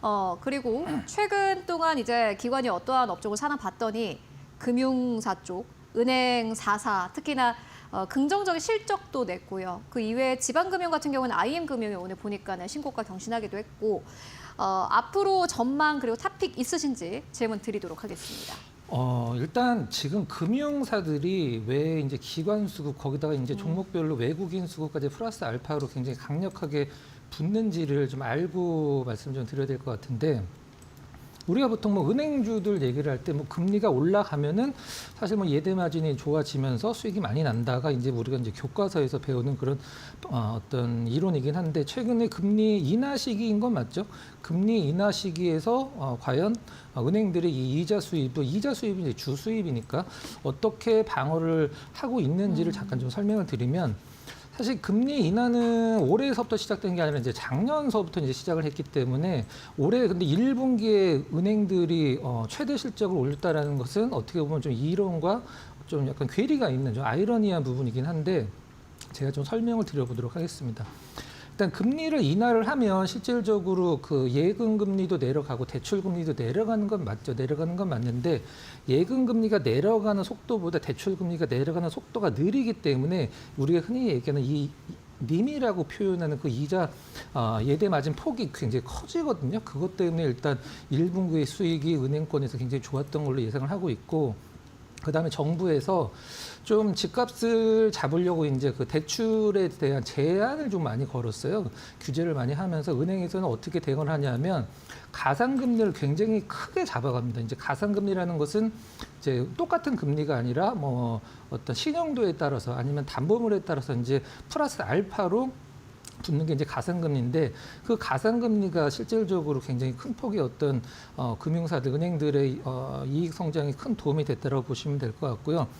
가장 중요한 것은 또 뭐 이런 금융 지주사들 같은 경우는 은행만 있는 게 아니라 뭐 증권사, 뭐 캐피탈, 뭐 이런 것, 이런 계열사들이 많이 있기 때문에 그동안에 가장 문제치 됐던 이제 부동산 PF 관련돼서 우리가 보통 뭐 익스포저라고 보통 얘기를 하죠. 그 부분이 상당히 많이 줄어들고 있기 때문에 어떤 그 리스크에 대한 부분은 감소를 하고 그다음에 이익은 좀 늘었네. 근데 지금 기준금리가 계속 더 내려간다라고 하면은 은행권의 어떤 예대 마진도 내려는 갑니다. 근데 작년까지 굉장히 방어를 잘 해줬던 은행채 금리도 지금 서서히 내려가고 있기 때문에 2분기, 3분기는 좀 약간 뭐 퀘스천 마크긴 합니다만, 아무튼 뭐 1분기 실적이 워낙 좋아서 시장에서 좀 관심을 많이 받고 있고, 아무래도 뭐 좋은 것도 좋은 거지만 수급이 워낙 좋기 때문에. 그러니까요. 이게 그렇죠. 아마 좀 주주환원 뭐 이런 것도 기대가 있는 것 같고, 배당에 대한 기대가 좀 그렇죠. 있는 것 같고요. 맞습니다. 지금은 일단 뭐 시장 자체가 좀 약간 리스키하기 때문에 내가 큰 수익보다는 좀 작은 어떤 배당이나 뭐 이런 것들을 좀 노리는 투자자들이 많이 있기 때문에 뭐 금융사들이 딱 좋은 어떤 그 업종으로 시장 투자자들한테 어필을 하고 있는 것 같습니다. 탑픽 종목 있으실까요? 탑픽은 한번 좀 소개를 시켜드렸던 그 종목인데요. IM 금융지주 한번 말씀드려보도록 하겠습니다. 이제 과거 이제 DGB 금융에서 이제 사명을 바뀌었고, 이 IM 증권이 최근에는 굉장히 좀 흑자 전환을 해서 도움이 많이 되고 있는데, 과거에 그 하이투자증권이에요. 하이투자증권 전에 이제 CJ증권, 최근 증권사들이 사실 광고 연예인들 고용해서 광고를 그렇게 많이 하진 않는데, 최근에 이제 싸이 씨가 이제 IM 증권 광고를 굉장히 좀 약간 세게 하더라고요. 일단 이익이 늘어나는 거에서는 지금 거의 탑픽으로 시장에서 이제 분석을 하고 있는데, IM 금융지주 같은 경우 1분기 자체 영업 기준으로는 뭐 2,091억으로 전년 대비 31%가 증가를 한 상황이고요. 그다음에 충당금 같은 경우는 굉장히 많이 줄어. 충당금이라는 거는 이제 어떤 손실을 대비를 해서 미리 쌓아놓는 금액이죠. 그게 이제 전년도에 1,900억 가까이 됐었는데 올해는 700억으로 줄어서 그게 상당히 도움이 많이 됐고, 뭐 IM증권도 싸이 씨가 광고를 하는 5분기 만에 이제 흑자 전환해서 1분기에 332억 원을 흑자를 냈다. 뭐 다 좋죠. 실질적으로는 계속 좋아지는 것보다 나빴다가 좋아지는 게 증권가에서는 조금 더 호평을 받는 그렇죠. 건 당연하고, 은행들 얘기를 할 때 우리가 보통 CET1 비율을 요즘에 리포트 보면 가장 많이 나올 텐데, 가장 쉽게 정말 쉽게 설명을 드리면 이제 보통주 자기 자본 비율이라고 보통주 자본을 위험 가상 자산으로 나눠서 곱하기 100을 한 거예요. 그러니까 많이 나올수록 이제 퍼센트로 숫자가 많이 나올수록 이제 이 자기 자본 대비 위험 가상 자산이 적다는 뜻이죠.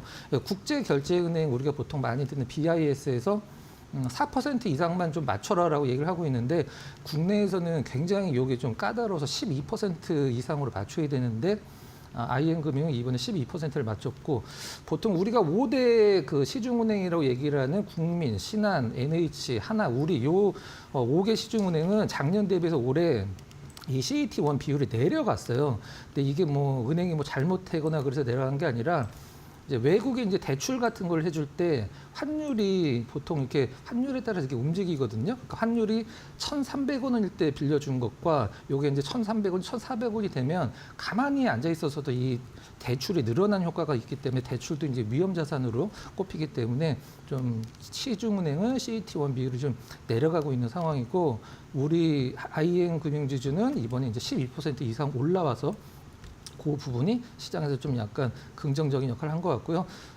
IN 금융지주 수급을 보면은 뭐 작년 말서부터 기관 수급 너무 좋고 최근에 외국인들 수급이 특히 오늘 외국인들 수급이 퍼포먼스가 상당히 좋은데 계속 좋았던 기관 수급 대비 외국인 수급은 매도에서 강력하게 지금 매수로 전환되고 있어서 금융사들 중에서 수급도 지금 1등이고 상승률도 1등인 IN 금융지주가 탑픽으로 전 개인적으로 한번 꼽아보도록 하겠습니다. 네, IM 금융지주까지 만나보고 왔습니다. 그렇다면 오늘 시장에서 또 주목할 만한 이슈들 어떤 것들이 있을까요? 이어서 신민영 앵커가 정리해드립니다. 네, 마켓 무버입니다. 세계 최대 규모의 암 연구 학회인 AACR이 현재 미국에서 개최가 되고 있습니다. 세계 3대 암 학회 중에 하나인데요. 다른 학회와는 조금 차별화되는 AACR만의 특징적이 좀 있습니다. 현재 미국 시카고에서 4월 25일부터 30일까지 개최되는 학회인데요. 다른 학회와는 조금 다르게 초기 임상 단계, 전 임상 단계나 임상 일상 단계에 있는 신약 후보 물질 관련 연구 성과를 발표한다라는 점에서 특징적입니다. 따라서 제약사와 바이오텍, 기초 과학자가 그 주인공이 되고요. 참여하는 사람의 수가 훨씬 더 많은 것이 특징입니다. 글로벌 70곳 이상의 국가의 연구자와 제약사, 바이오텍이 참여하고요. 올해도 2만 5천여 명이 넘게 모였을 것으로 추정이 되고 있습니다. 이렇게 신약 후보 물질 관련해서 연구 성과를 초기 임상 단계부터 발표를 하다 보니 파트너십 논의의 교두보가 되기도 하는데요. 수조 원대의 계약금이 보통 걸려 있는 글로벌 기술 이전 또는 공동 개발에 대한 기회가 열려 있다라는 점에서 많은 기업들, 특히 글로벌 제약 바이오 업계에서는 주목할 수밖에 없는 큰 행사입니다. 우리나라 기업들도 현재 이 행사에 많이 진출해서 결과를 발표하고 있는 상황인데요. 30여 개 기업이 미국에 진출해 있는 상황입니다. 어떤 기업들 위주로 보는 게 좋을까요? 먼저 한미약품 같은 경우에는 11개 항암 파이프라인을 공개해서 국내 제약 바이오 기업 중에 가장 많은 파이프라인 기업을 공개한 것으로 주목을 받고 있습니다. 2023년에 7건, 2024년 10건에 이어서 3년 연속으로 최다 연구 성과를 발표한 것으로 알려지고 있습니다. 대웅제약의 경우에도 표적 항암제 그리고 면역 항암제 등 3개의 파이프라인을 처음으로 공개하면서 업계의 이목을 끌고 있고요. 실트리온의 경우에는 이번에 바이오시밀러를 넘어서 R&D 성과를 처음으로 공개하기도 했습니다. 미국의 바이오테크 기업 AB프로와 공동 개발 중인 다중항체 기반 항암 신약 CTP72의 전 임상 결과를 구두로 발표하기도 했습니다. AB바이오 같은 경우에는 유한양행과 함께 이중항체 항암제의 비임상 데이터를 발표했고요. 뿐만 아니라 렉나자, 레이저 티닙의 임상 3상 연구에서 1차 치료 시의 저항성 기전 분석 결과를 발표하기도 했는데요. 이렇게 많은 기업들이 발표를 하고 있는 가운데 글로벌 빅파마들이 많이 참석해 있는 상황이죠. 이름만 들으면 알 수 있는 존슨앤존슨이나 화이자 같은 기업들 이 자리에 참석해서 주목을 하고 있습니다. 과연 어떤 기업이 글로벌 빅파마의 마음을 사로잡고 빅딜을 성사해낼 수 있을지 끝날 때까지 지켜보는 것이 중요할 것 같습니다. 지금까지 마켓무버 전해드렸습니다. 네, 이어서 오늘 시장에서 좀 움직이고 있는 기업들 하나하나 살펴보도록 하겠습니다. 가장 첫 번째 기업은 두산 테스나입니다. 오늘 장중엔 26,000원대를 넘어서기도 했습니다. 두산 테스나 주가 전략 세우는 게 사실 가장 중요한 기업이지 않을까 하는 생각이 드는데 이 기업 어떻게 보고 계실까요? 네. 이제 반등 시작일까요? 네, 두산 테스나가 무엇으로 돈을 버는지를 알면은 지금 두산 테스나 어떤 굉장히 좋은 시선으로 볼 수밖에 없는 상황인데요. 그 부분을 좀 간략하게 투자 포인트를 설명을 해드리도록 하겠습니다. 일단 안 좋습니다. 지금 안 좋아요. 굉장히 안 좋습니다. 지금 주가가 코로나 때 주가인데 일단 뭐 거의 완벽하게 삼성형 기업이기 때문에 삼성의 파운드의 가동량이 늘어나면은 두산 테스나는 영업이익이 정말 퀀텀 점프를 하는데 앞으로 삼성 파운드리가 가동률이 올라갈 수 있는 부분 두 가지를 딱 찍어서 좀 말씀을 드리도록 하겠습니다. 일단 뭐 작년 매출은 뭐 굉장히 안 좋았기 때문에 그냥 패스를 하고 올해 이제 좋아지는 게 문제니까 일단 테슬라가 3월 달에 그 삼성을 방문을 했었죠. 삼성 방문을 했는데 이제 뭐 패키지 딜이라고 보통 얘기를 하는 삼성 전자 그다음에 삼성 디스플레이 두 개 패키지 딜을 얘기를 하는데 테슬라에 들어가는 그 FSD 칩이라고 있잖아요. 그 자율주행을 가능하게 하는 칩. 그게 이제 3세대를 준비를 하고 있는데 1세대도 삼성 파운드리에서 만들었고 2세대도 삼성 파운드리에서 만들었습니다. 2세대 중간에 TSMC로 옮긴다는 얘기가 있었었는데 안 옮겼어요. 삼성에서 계속 만들었습니다. 근데 이 3세대 관련돼서 지금 어떤 진행 상황이 있어서 테슬라에서 그 담당자들이 3월 달에 삼성을 계속 방문한 걸로 알려져 있는데 제가 봤을 때는 이거는 삼성에서 계속 할 것 같아요. 그러니까 시장에서 테슬라 FSD 3세대 칩 삼성 파운드리에서 생산을 한다라고 하면은 두산 테스나 입장에서는 테스나는 이제 그 비메모리 칩 웨이퍼 우리나라에서 유일하게 그 테스트를 하는 기업이기 때문에 그렇죠. 굉장히 좋아질 수밖에 없고 그 다음에 가장 중요한 게 무엇이냐면 물론 뭐 테슬라 관련돼서 원래 하던 거를 이제 이어서 하는 거니까 가장 중요한 건 뭐냐면 두산 테스나가 이거를 할 때 영업 실적이 굉장히 좋아집니다. 그게 뭐냐면 삼성 갤럭시에 들어가는 AP 칩이 엑시노스가 들어가면은 이 검사 물량이 굉장히 많이 늘어나기 때문에 좋아지는데 지금 갤럭시 25에는 아직까지는 스냅드래곤이 들어가죠. 근데 삼성전자 이제 기사화도 됐는데 이 갤럭시 26에는 내년에 이제 출시가 되는데 갤럭시 26에는 반드시 엑시노스를 넣겠다라고 이제 삼성전자가 밝혔는데 그럼 26년까지 언제 기다리냐라고 생각을 하실 수도 있어요. 근데 올해 5월 달서부터 이제 엑시노스 2600을 이제 프로토타입을 삼성전자가 대량 생산하기 시작한다라고 5월 달, 다음 달이죠. 이미 이제 밝힌 바가 있고, 그다음에 제품으로서는 올해 이제 하반기에 나오는 G 플립 7에 엑시노스를 탑재를 하겠다라고 역시 삼성이 밝히고 있는 상황이기 때문에 이 스마트폰에 들어가는 AP 엑시노스 삼성 자체 AP죠. 이게 이제 스마트폰이 들어가기 시작하면 두산 테스나는 뭐 공장 풀 가동할 정도로 이게 굉장히 매출이나 영업이 세지기 때문에 지금 자리에서 상당히 좀 좋은 자리라고 생각을 하고 있고요. 차트 잠깐 보면서 말씀드려보도록 하겠습니다. 주봉으로 잠깐 길게 좀 보도록 할게요. 일단 처음에 이제 제가 아까 코로나 때라고 말씀드렸던 자리가 바로 지금 이 자리고요. 그 다음에 22년도에 그 근처까지 왔다가 반등, 그 다음에 최근에 그 가격대에서 조금씩 반등을 하고 있는데 저는 좀 이렇게 생각을 하고 있어요. 수급은 사실 오늘 두산 테스나가 그 외국인 기관 수급이 동시 순매수가 들어오고 있긴 합니다만 양은 그렇게 많지는 않고 수급이 가장 안 좋을 때가 주가의 최저점이라고 생각을 하고 있거든요. 그러니까 막 수급이 좋아지는데도 주가가 밑으로 내려가는 것보다 수급 바닥이 주가 바닥이다라는 개념에서 더 이상 그 나올 수 있는 어떤 매도가 나올 수 있는 투자 주체는 거의 없는 걸로 판단이 되고요. 지금 뭐 특별한 상승은 아니지만 가격적으로 이제 올해 테슬라 그다음에 하반기에 엑시노스 프로토타입 대량 생산 내년에 갤럭시 26 어떤 그 엑시노스 탑재 강력하게 하겠다 삼성 주장으로 이런 것들 봤을 때는 굉장히 좀 지켜볼 만한 필요가 있는 종목이다 이렇게 말씀드리도록 하겠습니다. 두산 테스나 좀 정리해 보자면은 안 좋은 거는 다 지나갔고 이제 좋은 것만 남았다 이렇게 보시면 될 것 같고요. 두 번째 기업 빠르게 만나보도록 하겠습니다. LG 생건이에요. 7% 가깝게 상승. 이 기업은 제가 오늘 이 기업을 좀 물어보려다가 네. 이 기업이 사실 황제주였어요 한때는. 그렇죠. 네. 오늘 보니까는 물론 이게 최근만 봤을 때는 기관 수급이 굉장히 좋더라고요. 결국엔 기관 수급을 봐야 되는 거다라는 생각이 드는데 이거 어떻게 보세요? LG 생활 건강을 21년도에 나온 기사를 보면 64분기 연속 성장을 하고 있는 기업이라는 뉴스가 나와요. 근데 그 이후서부터 지금 주가가 거의 6분의 1토막, 7분의 1토막이 나 있는 상황인데 물론 뭐 화장품 퓨어 플레이가 아니기 때문에 뭐 음료도 상당한 부분을 차지하고 그나마 그게 있어서. 그렇죠. 근데 코카콜라나 뭐 파워에이드 이런 부분들이 요즘에 이제 그죠. 판매량이 그렇게 옛날 같지는 않기 때문에 일단 음료 부분 별로 안 좋았고 생활용품 우리가 보통 얘기를 하는 뭐 어떤 뭐 청소용품이나 이런 것들 세제 이런 것들이 좀 약간 영업이익에 도움이 됐다라고 이제 어떤 리포트 같은 데서 밝히고 있는 상황인데 이제 화장품 중에서 뭐 이름만 대면 알만한 부분들도 있죠. 뭐 피지오겔이나 뭐 닥터그루트 이런 부분들이 그때 그 피지오겔 이제 코로나 때 인수했다고 네. 엄청나게 이 사업 잘한다 이런 얘기 들렸었는데 네네. 역시 그 부분이 조금 약간 판매 호주가 그죠. 돼서 전년 대비해서 실적은 안 좋았는데 시장 예상 대비 좋게 나왔어요. 실적이.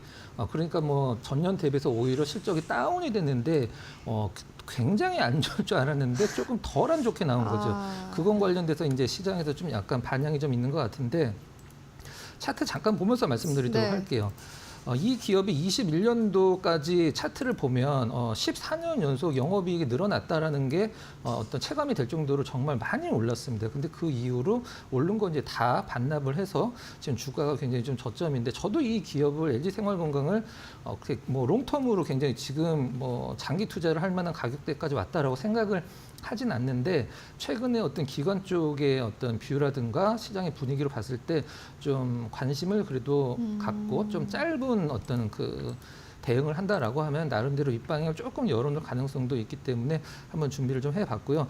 차트적으로 봤을 때 제가 봤을 때 완벽하게 저점은 아닙니다. 근데 수급적으로 이제 기관수가 앞서서 말씀해 주셨던 기관수급이 잘 들어오고 있고 외국인 수급만 돌리면 되는데 그게 뭐 쉽지는 않은 것 같아요. 뭐 요즘 뭐 기관 수급이 시장의 어떤 그 주가 흐름을 좀 좌지우지하는 종목들이 상당히 많기 때문에 기관 수급 계속 된다라고 하면은 입방에 조금 열어놓자 이렇게 정리를 하도록 하겠습니다. 네, LG 생활건강까지 만나보고 왔습니다. 오늘 또 주가가 급등세 나오는데 기관의 수급이 계속 들어온다면은 상방 더 열려 있지만은 아직 저점까지는 차트상으로 봤을 때는 온 것 같지 않다라는 의견으로 정리해보고 가도록 하겠습니다. 지금까지 박근호 이사와 함께 이야기 나눠봤습니다. 말씀 고맙습니다.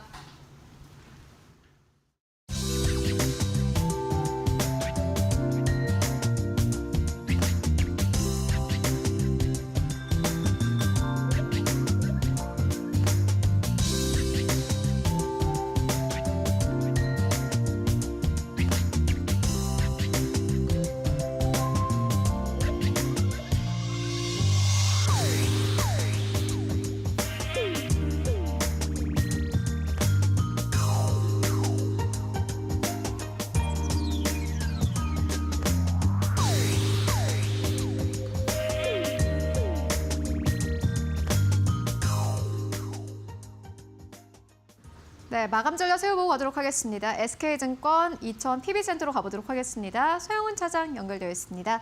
안녕하십니까? 네, 안녕하세요. 네, 오늘 마감 상황 어떻게 보고 계십니까? 네, 뭐 오늘 시장 2,550선을 좀 넘어서면서 전반적으로 시장에 있어서는 뭐 긍정적인 흐름들이 이어지고 있는 상황이다라고 좀 볼 수 있겠습니다. 아무래도 2,550선이 좀 돌파되면서 시장이 좀 탄력도가 더 좋아질 것에 대한 기대감도 있다라고 말씀드릴 수 있겠고요. 업종별의 순환매도 좀 잘 나오고 있다라고 볼 수 있겠습니다. 시장의 특징적인 흐름들을 살펴보면 LS전선 같은 경우 미국 해저 케이블 공장을 좀 개소하면서 LS 그룹주들의 강세와 추가적인 흐름들도 좀 기대해 볼 수 있을 것으로 예상이 되고 있고요. 그리고 그동안에 좀 상승을 이끌었던 하나그룹주에서 하나오션을 중심으로 산업은행이 25년 만에 하나오션 지분을 좀 매각을 하면서 좀 급락이 나오는 모습들을 나타내주는 것이 좀 특징이라고 좀 볼 수 있겠습니다.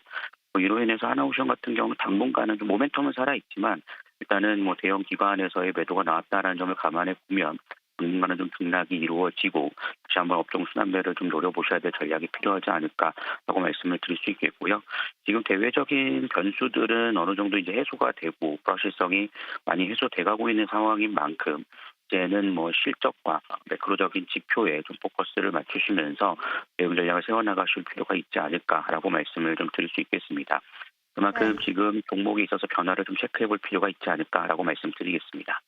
네, 결국에는 지금 이 시점에서는 실적이 중요한 것 같다라는 생각이 들고요. 그렇다면은 오늘 보시는 기업 있으실까요? 네, 뭐 제가 좀 말씀드렸던 종목이긴 합니다만 아모레퍼시픽 여전히 좀 관심 있게 좀 보고 있고요. 1분기 매출 1조 400억 정도 예상을 하고 있고 실적 개선에 대한 기대감이 상당히 높습니다.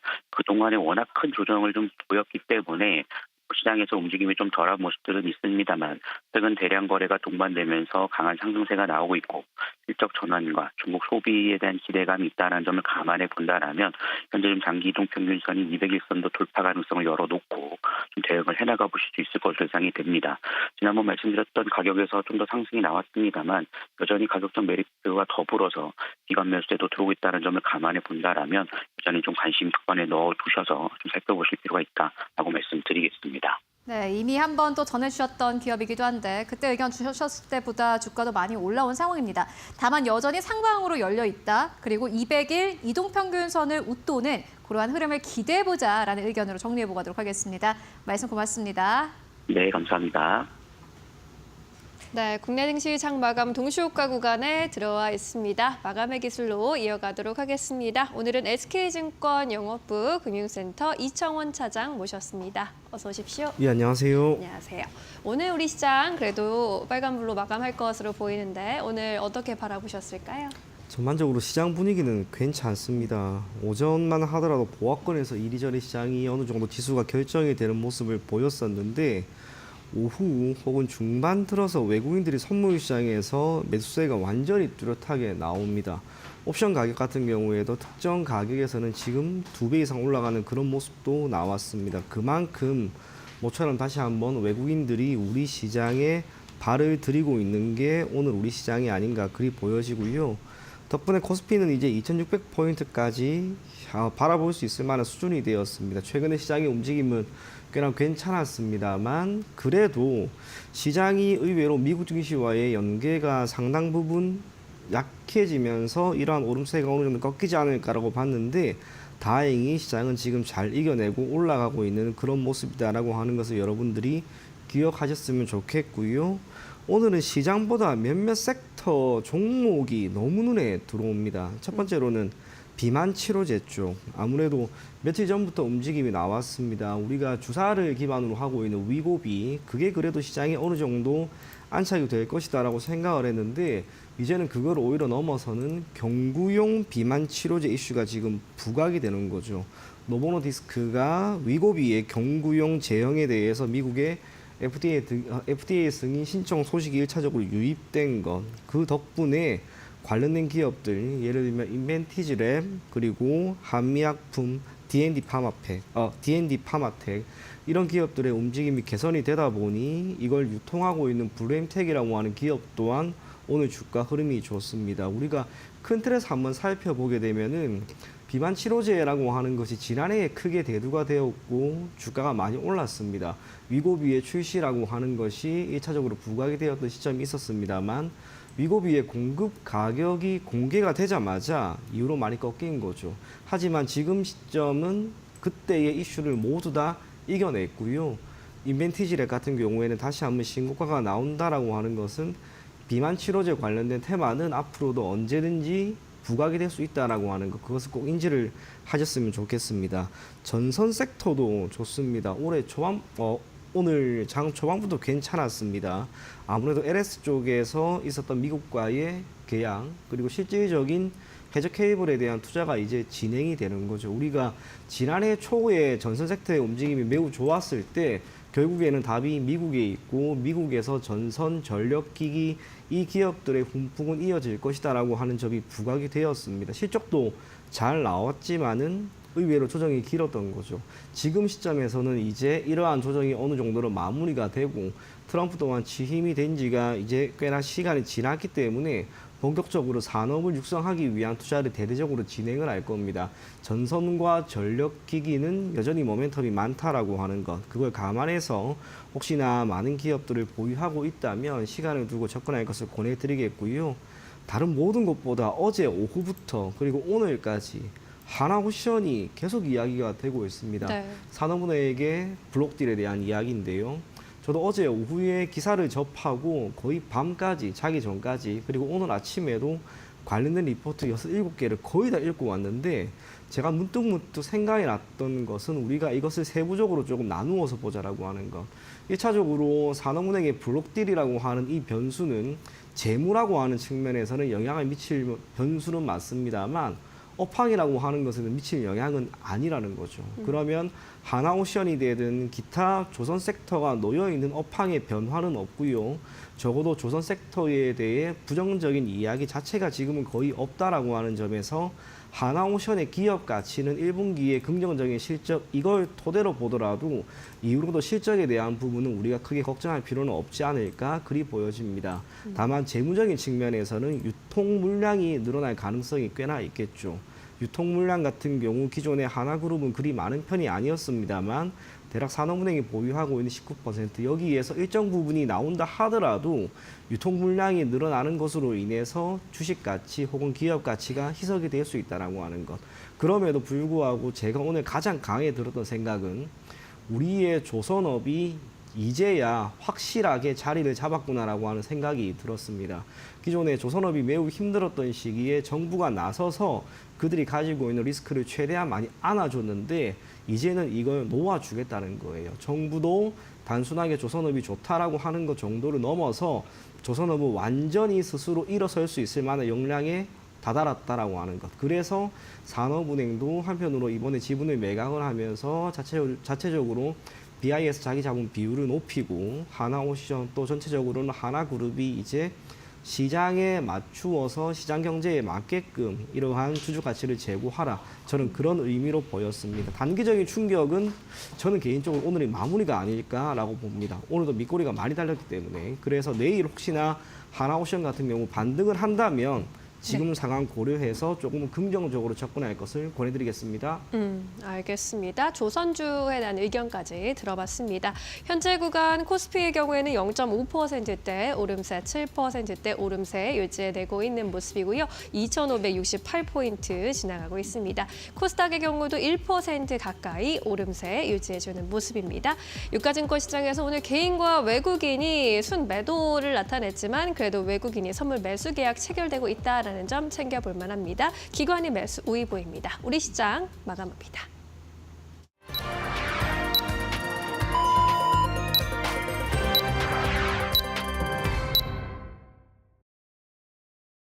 네, 4월 29일 화요일장 모두 다 마무리가 됐습니다. 여러분들 오늘도 고생 많으셨습니다. 간밤 뉴욕 증시 3대 지수는 혼조 흐름으로 거래 마감했습니다. 뚜렷한 방향성은 없었다라고 보시는 게 맞을 것 같은데 이런 상황 속에서 한국 증시 같은 경우에는 개별적인 이슈에 따라서 오늘 업종과 종목이 좀 움직이는 그런 흐름을 보여주기도 했습니다. 일단 오늘 양시장은 상승세를 그대로 유지했습니다. 코스피보다는 코스닥 쪽으로 조금 더 수급이 괜찮은데 외국인과 기관 수급이 코스닥 안에서 모두 다 들어왔습니다. 이에 따라서 코스닥 지수 자체가 장중한 때는 1% 이상의 강세 흐름을 보여주기도 했는데요. 마감은 어느 정도 했을까요? 지금 바로 만나보도록 하겠습니다. 네, 코스피 코스닥 모두 다 빨간불 켜냈는데 코스피는 0.6%의 상승세 2,565선에서 거래를 마감을 했고요. 코스닥은 1% 가깝게 상승 흐름 나왔습니다. 726선에서 거래 마감했습니다. 코스피 같은 경우에는 일단 오늘 2,550선을 넘어서면서 2,560선에 완전히 안착했다라는 부분이 기술적으로 굉장히 중요해 보이고요. 코스닥도 역시나 마찬가지로 726선까지 올라가면서 다시 한번 730선을 노리고 있는 그러한 상황입니다. 그렇다면 오늘 시장 시가총액 1위권부터 5위권까지 대형주들 흐름 바로 만나보시죠. 네, 삼성전자, SK하이닉스 오늘 약간 좀 엇갈렸는데 삼성전자는 보합권입니다.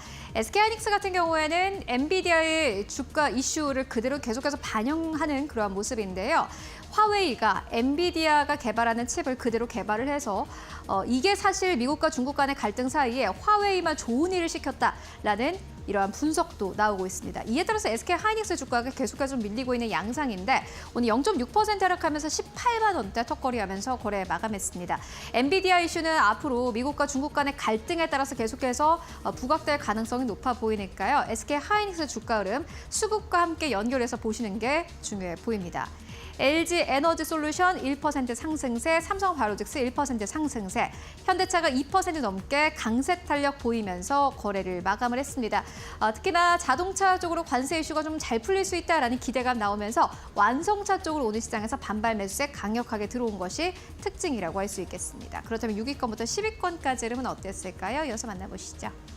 네, 6위권부터 10위권까지 셀트리온도 오늘 시장에서 외국인 수급이 강력하게 받쳐줬습니다. 3.8% 넘게 상승하면서 16만 4천 원대까지 올라갔고요. 한화 에어로스페이스 오늘 좀 쉬어갔습니다. 2%대 하락세. 한화오션의 블록들 이슈가 나오면서 오늘 한화 계열사들 자체가 조금 약간 좀 삐끗하는 모습 보여줬습니다. 한화 에어로스페이스 81만 원대 이탈했고요. 80만 9천 원대까지 내려간 모습 확인하실 수 있습니다. 특히나 외국인 수급이 한화 에어로스페이스에서 약간 좀 빠져나오고 있는 부분이 아쉽고요. 기아가 2%대 상승세 9만 600원대 오늘 다시 한번 앞에 9자 달면서 거래 마감했습니다. 8만 원대에서 9만 원대까지 진입하면서 거래 마감했고 HD 현대중공업 1%대 상승 나오면서 40만 원대에서 종가 형성했습니다. 이어서 11위권부터 15위권까지를 함께 만나보시죠. 네, 보시다시피 한화오션이 12% 넘게 빠지면서 시가총 14위권까지 밀렸습니다. 78,500원대까지 밀린 상황이고요. KB금융이 오늘 1%대 강세, 여전히 KB금융은 순항 중입니다. 87,800원대. 배당에 대한 기대감도 있고 호실적을 이미 기록한 만큼 최근 들어서도 기관의 수급이 계속해서 유입되고 있습니다. 네이버는 강보합권, 신한지주도 오늘 시장에서 2%대 강세. 금융지주사들이 확실히 오늘 시장에서 아주 강력한 퍼포먼스를 보여줬고요. 현대모비스도 역시나 마찬가지로 현대차와 기아 함께 따라갔습니다. 2%대 상승 나오면서 25만 6천 원대에서 종가 형성했습니다. 코스닥 쪽의 분위기는 어땠을까요? 코스닥 1위권부터 5위권까지를 함께 만나보시죠. 네, 코스닥 1위권부터 5위권까지 알테오젠 1.6% 상승세, HLB 1%대 상승 나왔습니다. 오늘 제약바이오 안에서는 그래도 긍정적인 흐름 나온 기업들이 꽤 많았고 특히나 오늘 비만 치료제 쪽으로 다시 한번 상승 탄력이 강하게 나왔다라는 점이 긍정적으로 보여지고요. 다만 2차 전지 관련 기업들 에코프로비엔과 에코프로 약간 좀 밀리면서 거래 마감했고 레인보우 로보틱스 1.4%대 상승, 어제까지 주가가 조금 조정세였는데 오늘 외국인들의 수급이 강력하게 들어오기도 했습니다. 28만 1천 원대까지 올라가면서 다시 한번 거래 마감했고요. 6위권부터 10위권도 정리해보고 가도록 하겠습니다. 네, 휴젤이 주가가 장 마감으로 갈수록 주가의 상승폭이 계속해서 커지는 양상을 보여줬는데요. 4% 이상 강세 탄력을 보였습니다. 37만 원대. 외국인들의 줄매수 계속해서 들어오고 있는 상황이고 오늘 시장에서도 외국인들의 매수세가 강력하게 유입되기도 했습니다. 파마리서치도 3.7%대 상승, 39만 원대까지 올라갔고 그 이외에 크레시스 1%대 상승, 그리고 어제 또 주가가 크게 빠졌던 리가켄바이오 다시 한번 반발 매수에 강력하게 들어왔고요. 3.7% 넘게 상승하면서 10만 9천 원대까지 올라가면서 거래를 마감했습니다. 네, 지금까지 코스피 코스닥 마감 상황 함께 살펴보고 왔습니다. 네, 양시장 모두 플러스권에서 마감한 화요일장 마무리가 됐습니다. 오늘 업종별로 봤을 때도 상승하는 업종이 훨씬 우세했습니다. 업종별로는 전기 장비, 화장품, 엔터, 증권, 보험 등 금융주, 자동차, 제약 업종의 상승세에 두드러졌는데요. 반면에 조선이나 해운, 방산, 게임과 같은 그동안 좀 잘 갔던 상승 흐름 이어갔던 섹터가 조정을 받으면서 쉬어가는 모습도 감지가 됐습니다.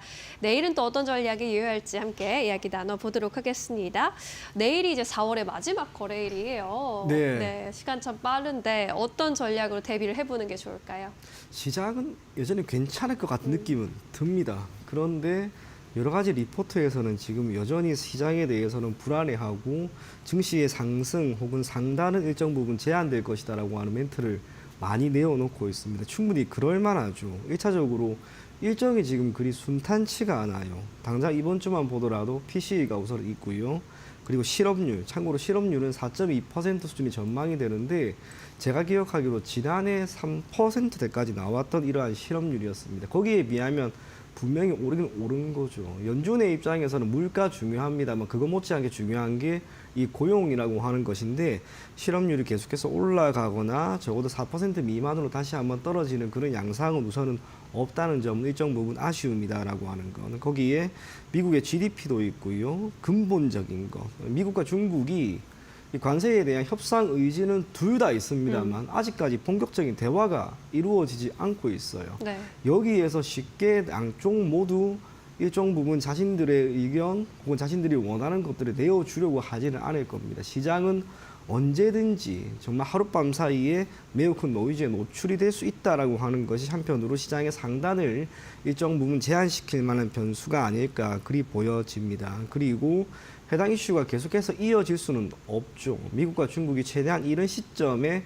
협상 테이블을 놓고 이야기를 해야 한다는 건 아마도 지금 시장은 관세에 대한 트럼프의 발언이 더 이상 강하게 나오지 않을 것이고 중국과 최대한 이런 시점에 테이블을 차릴 것이다라고 하는 그 기대감에 따라서 오르는 것도 저는 꽤나 있다라고 봅니다. 그게 최대한 빠른 시점에 이루어지지 않는다면 오늘 들어온 선물시장에서의 외국인들의 매수 매우 반갑습니다만 이 흐름이 계속해서 이어지진 않을 것이다라고 하는 것. 1분기 실적 발표도 아직은 조금 더 남아 있습니다. 물론 대다수 기업들이 이제 많이 보였죠. 그렇다면 1분기 실적이 잘 나온 섹터, 뭐 조선, 방산 여전히 모멘텀은 충분하다라고 생각을 하지만 몇몇 기업들이 1분기에 어닝 쇼크가 나왔지만 추후에는 이것보다 실적이 더 악화되진 않을 것이다라고 생각이 되거나 그런 이야기들이 나오는 기업들과 산업군도 있습니다. 오히려 그런 기업들을 주가가 지금 적지 않게 올라간 혹은 시장이 지금 꽤나 적지 않게 올라갔기 때문에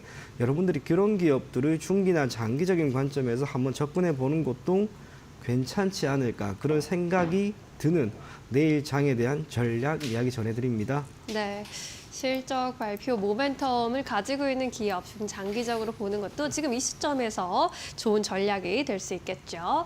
그렇다면 이제 내일장 시초가 공략주로 넘어가 보도록 하겠습니다. 어떤 종목으로 좀 압축을 해서 보고 계실지 궁금하네요. 네, 몇 개를 봤는데요. 종목은 우선 S오일입니다. 그 S오일과 관련된 3월부터 리포트가 네. 한 10개 정도가 나와 있는데 그중에 8개 정도는 우선은 이 업황에 대한 이야기 혹은 전망이 그리 좋지는 않습니다. 하지만 두세 군데 정도에서 내어놓는 기회라고 하는 측면에서 바라볼 만한 게 있는 거죠. 가장 핵심이 될 것은 밸류에이션이라고 하는 측면에서 지금 최근 20년 동안 최저치 수준이고요.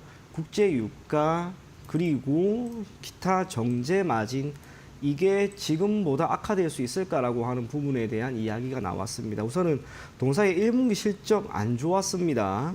영업이익은 전체적으로 215억 원의 손실이 오히려 났고요. 컨센은 965억 원이었는데 월등히 지금 났죠. 네. 말 그대로 어닝 쇼크가 나왔어요. 그러면 어닝 쇼크가 나왔기 때문에 주가가 크게 밀렸어야 되는데 우선은 주가는 크게 밀리지는 않은 상황이고 4월 들어 주가는 대략 5만 원 위에서 계속 횡보하고 있는 그런 상황입니다. 그중에서도 정유 부분이 568억 원. 참고로 정유 부분에서의 매출 비중의 동사는 75%가 넘어갑니다. 우리나라의 정유사들 거의 대다수가 정유 부분에서의 매출이 역시나 키워드가 되고요. 여기에 가장 큰 영향을 미치는 변수는 국제유가입니다. 이 국제유가가 추가적으로 지금 가격대에서 오를 가능성은 조금 더 높지 않을까라고 보는 이유는 최근에 60달러, 배럴당 60달러를 1차적으로 하회한 이후로 반등이 컸습니다. 우리가 최근 몇 년 동안의 국제유가의 흐름을 보더라도 코로나19가 발발한 이후로 국제유가가 배럴당 60달러를 하회하는 경우는 그렇게 많지 않았다는 것. 그러면 국제유가는 지금 가격대에서 설령 밀리더라도 크게 밀릴 가능성은 적다라고 하고 오히려 산업이 지금처럼 조금씩 개선이 되고 미국의 GDP가 조금 나은 수치가 나온다면 경제에 대한 모멘텀이 조금 더 커지면서 국제유가에 대한 수요가 증가되는 것이 가격의 상승, 거기에 정유사들의 입장에서는 정제 마진을 소폭 개선시킬 수 있는 변수가 될 것이다. 그리 보여집니다. 석유화학은 745억 원 수준의 손실이 났습니다. 아무래도 정유 쪽이 좋지 않다 보니 필연적으로 석유화학 쪽도 좋지 않았고 석유화학 쪽 같은 경우에는 다른 모든 것보다 원가에 대한 부담이 컸기 때문에 손실폭이 컸다 그리 보여집니다. 남아있는 윤활유 부분 1,000억 원이 조금 넘는 흑자를 보였습니다. 이 윤활유 부분이 지금 정유사의 입장에서는 석유화학으로 넘어가기 이전에 기본적으로 수익을 크게 창출할 수 있는 한 가지 부분이죠. 충분히 그럴 수밖에 없는 게 우리가 원유를 가지고 가열을 하게 되었을 경우에는 잔사유라고 합니다. 그 어디에도 쓰지 못하는 남아있는 찌꺼기 여기에서 윤활유를 만드는데 이게 마진율이 매우 높습니다. 기본적으로 영업이익률 기준으로 해당 사업부 같은 경우에는 동사뿐만 아니라 정유사 모두가 20%가 넘어가는 수준을 보였습니다. 그리고 산업 입장에서도 매우 필요하죠. 단순하게 자동차뿐만이 아니라 우리가 공장에 들어가는 많은 공장 설비들, 거기에도 윤활유가 많이 들어가다 보니까 S-오일도 그렇고 뭐 SK이노베이션도 그렇고 이 윤활유를 기반으로 사업을 확장하려고 하는 움직임을 꾸준히 보여옵니다. 아쉬운 게 있다면 동사의 경우에는 지난 1분기에 여기에서 실적이 우선은 크지 못했다라는 것. 그런 면에서 영업이익률이 기존의 20%에서 13% 정도로 내려오긴 하였습니다만 2분기 기준으로는 1분기에 1차적으로 기저효과가 있을 것으로 보여진다라고 하는 점에서 추후 주가 그리고 실적은 1분기보다는 나쁘지 않을 것이다라고 하는 그런 전망이 나왔습니다. 아마도 이러한 점을 반영해서 저는 주가가 5만 원은 우선은 하회하지 않고 5만 원 내외에서 조금 움직이고 있는 게 아닌가 그리 보여집니다. 그리고 앞서 이야기 드린 것처럼 밸류에이션이라고 하는 측면은 PER이 되든 PBR 기준이든 현재 기준으로 최대 20년 기준 20년 내에 가장 낮은 수준이라는 거예요. 우리가 흔히 속된 말로 저평가 매력이 부과될 만한 거죠. 그런 면에서 S-오일의 주가가 이번 어닝 쇼크에 따른 충격도 크지 않았고 주가도 5만 원 내외에서는 잘 버티고 있고 국제 유가 또한 지금 가격대에서 크게 밀리지만 않는다면 2분기 때는 오히려 재고 자산에 대한 평가가 조금 더 회복이 되고 업황이 개선이 되는 가운데 주가는 조금 더 반등하지 않을까 그렇게 생각을 하고 있습니다. 주가 흐름 한번 보시게 되면 기존에 6만 원 내외까지 올라갔던 주가가 이번 달 들어서 밀렸습니다. 4월 초에 밀렸던 것은 기업이 자체적으로 가지고 있던 이러한 실적에 대한 우려이기 이전에 시장이 안 좋았기 때문에 저는 밀린 것이다라고 보여지고요. 네. 실적 발표 이후로는 오히려 주가는 횡보하고 있다는 것. 그래서 여기에서 추가적인 하락을 기대하기보다는 여기에서 우리가 반등을 한번 생각하자. 그런 입장으로 여러분들이 접근을 해보셨으면 좋겠습니다. 목표 주가는 57,500원이고요. 손절 가격은 짧게 48,000원 제시해드리겠습니다. 네, S-오일을 짚어주셨습니다. 1분기까지는 좀 흐름이 아쉬웠지만 2분기에는 유가도 그렇고 뭐 실적, 주가 흐름 모두 반등할 수 있을 방향성을 예측해 주셨습니다. 밸류에이션이 또 20년 내 최저치까지 내려와 있다라는 점까지 체크해 볼 만한 포인트입니다. 목표가 57,500원으로 대응해 보시죠. 오늘은 여기까지 이야기 들어야겠네요. 고맙습니다. 네, 감사합니다.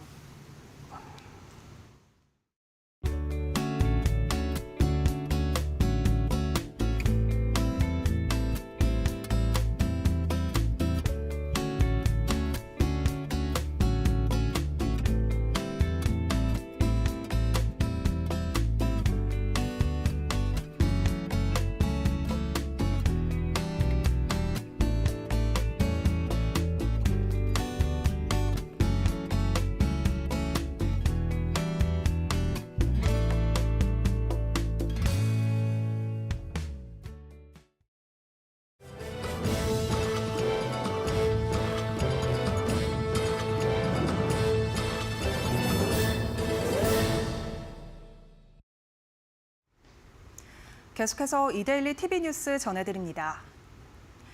SK텔레콤의 유심 해킹 사태에 대한 반사이익 기대로 KT와 LG U+가 52주 신고가를 경신했습니다. 한국거래소에 따르면 오늘 KT 주가는 개장 직후 52,200원까지 오르며 전일에 이어 52주 신고가를 기록했습니다. LG U+도 장 초반 12,180원까지 치솟으며 52주 최고가를 경신했습니다. 반면 SKT는 전날 6%대 급락에 이어 오늘 전장 대비 0.93% 하락한 53,400원으로 장을 마쳤습니다. 한편 이번 사고로 지난 28일 하루간 SK텔레콤 가입자 3만 4천여 명이 타 통신사로 이동해 약 60%는 KT로 나머지 가입자는 LG U+로 이탈한 것으로 나타났습니다. SK텔레콤 해킹 사건을 계기로 금융권이 생체 인증 절차를 추가로 도입한다고 밝히며 오늘 관련주가 급등했습니다. KB국민은행은 전날 오후부터 SK텔레콤 이용자가 인증서를 발급할 때 얼굴 인증 절차를 추가로 거치도록 했다고 밝혔습니다. 신한은행도 고객이 기존과 다른 휴대폰 기기에서 전자금융거래를 시도할 경우 휴대전화 안면 인증 절차를 거치도록 인증 방식을 추가로 도입했습니다. 시중은행들이 금융보안에 추가적으로 생체 인식을 도입하며 오늘 알체라는 최고 28% 급등하고 유니온 바이오매트릭스, 시선 AI 등이 일제히 강세를 보이며 마감했습니다. 하나오션이 산업은행의 지분 매각 소식에 오늘 최고 12% 넘게 급락하고 한화그룹주들도 일제히 약세를 보였습니다. 산은은 전날 하나오션에 대한 보유 지분 중 일부를 먼저 매각하고 장기적으로는 나머지 지분도 전량 매각할 방침이라고 전했습니다. 이번 산은의 지분 매각은 최근 조선업 화랑으로 하나오션의 주가가 크게 상승한 영향에 따른 것으로 풀이됩니다. 이러한 소식에 오늘 하나오션은 전장 대비 12% 넘게 하락한 78,500원으로 마감하고 한화에어로스페이스, 한화시스템 등 한화그룹주도 일제히 약세를 보였습니다. 트럼프 미국 대통령이 자동차 관세 부담을 줄일 것이라는 현지 보도에 오늘 국내 자동차주가 일제히 강세를 보였습니다. 현지 시간 24일 월스트리트 저널은 트럼프 대통령이 다른 관세와 자동차 부품 관련 관세를 중복 부과하지 않는 방식으로 자동차 관세를 완화할 것이라고 전했습니다. 이와 함께 WSJ는 이번 조치는 소급 적용된다며 트럼프 대통령이 29일 예정된 취임 100일 기념 행사 전 이 같은 방침을 공식 발표할 것이라고 보도했습니다.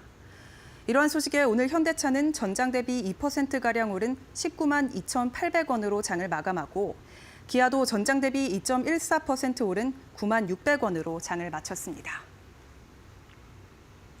한국전력이 글로벌 스탠다드에 맞는 효율적인 지배구조를 정착시키기 위한 조치에 본격적으로 나섭니다. 한전은 지난 24일 한전 아트센터에서 7개 출자 회사와 함께 자율 책임 경영 협약을 체결했습니다.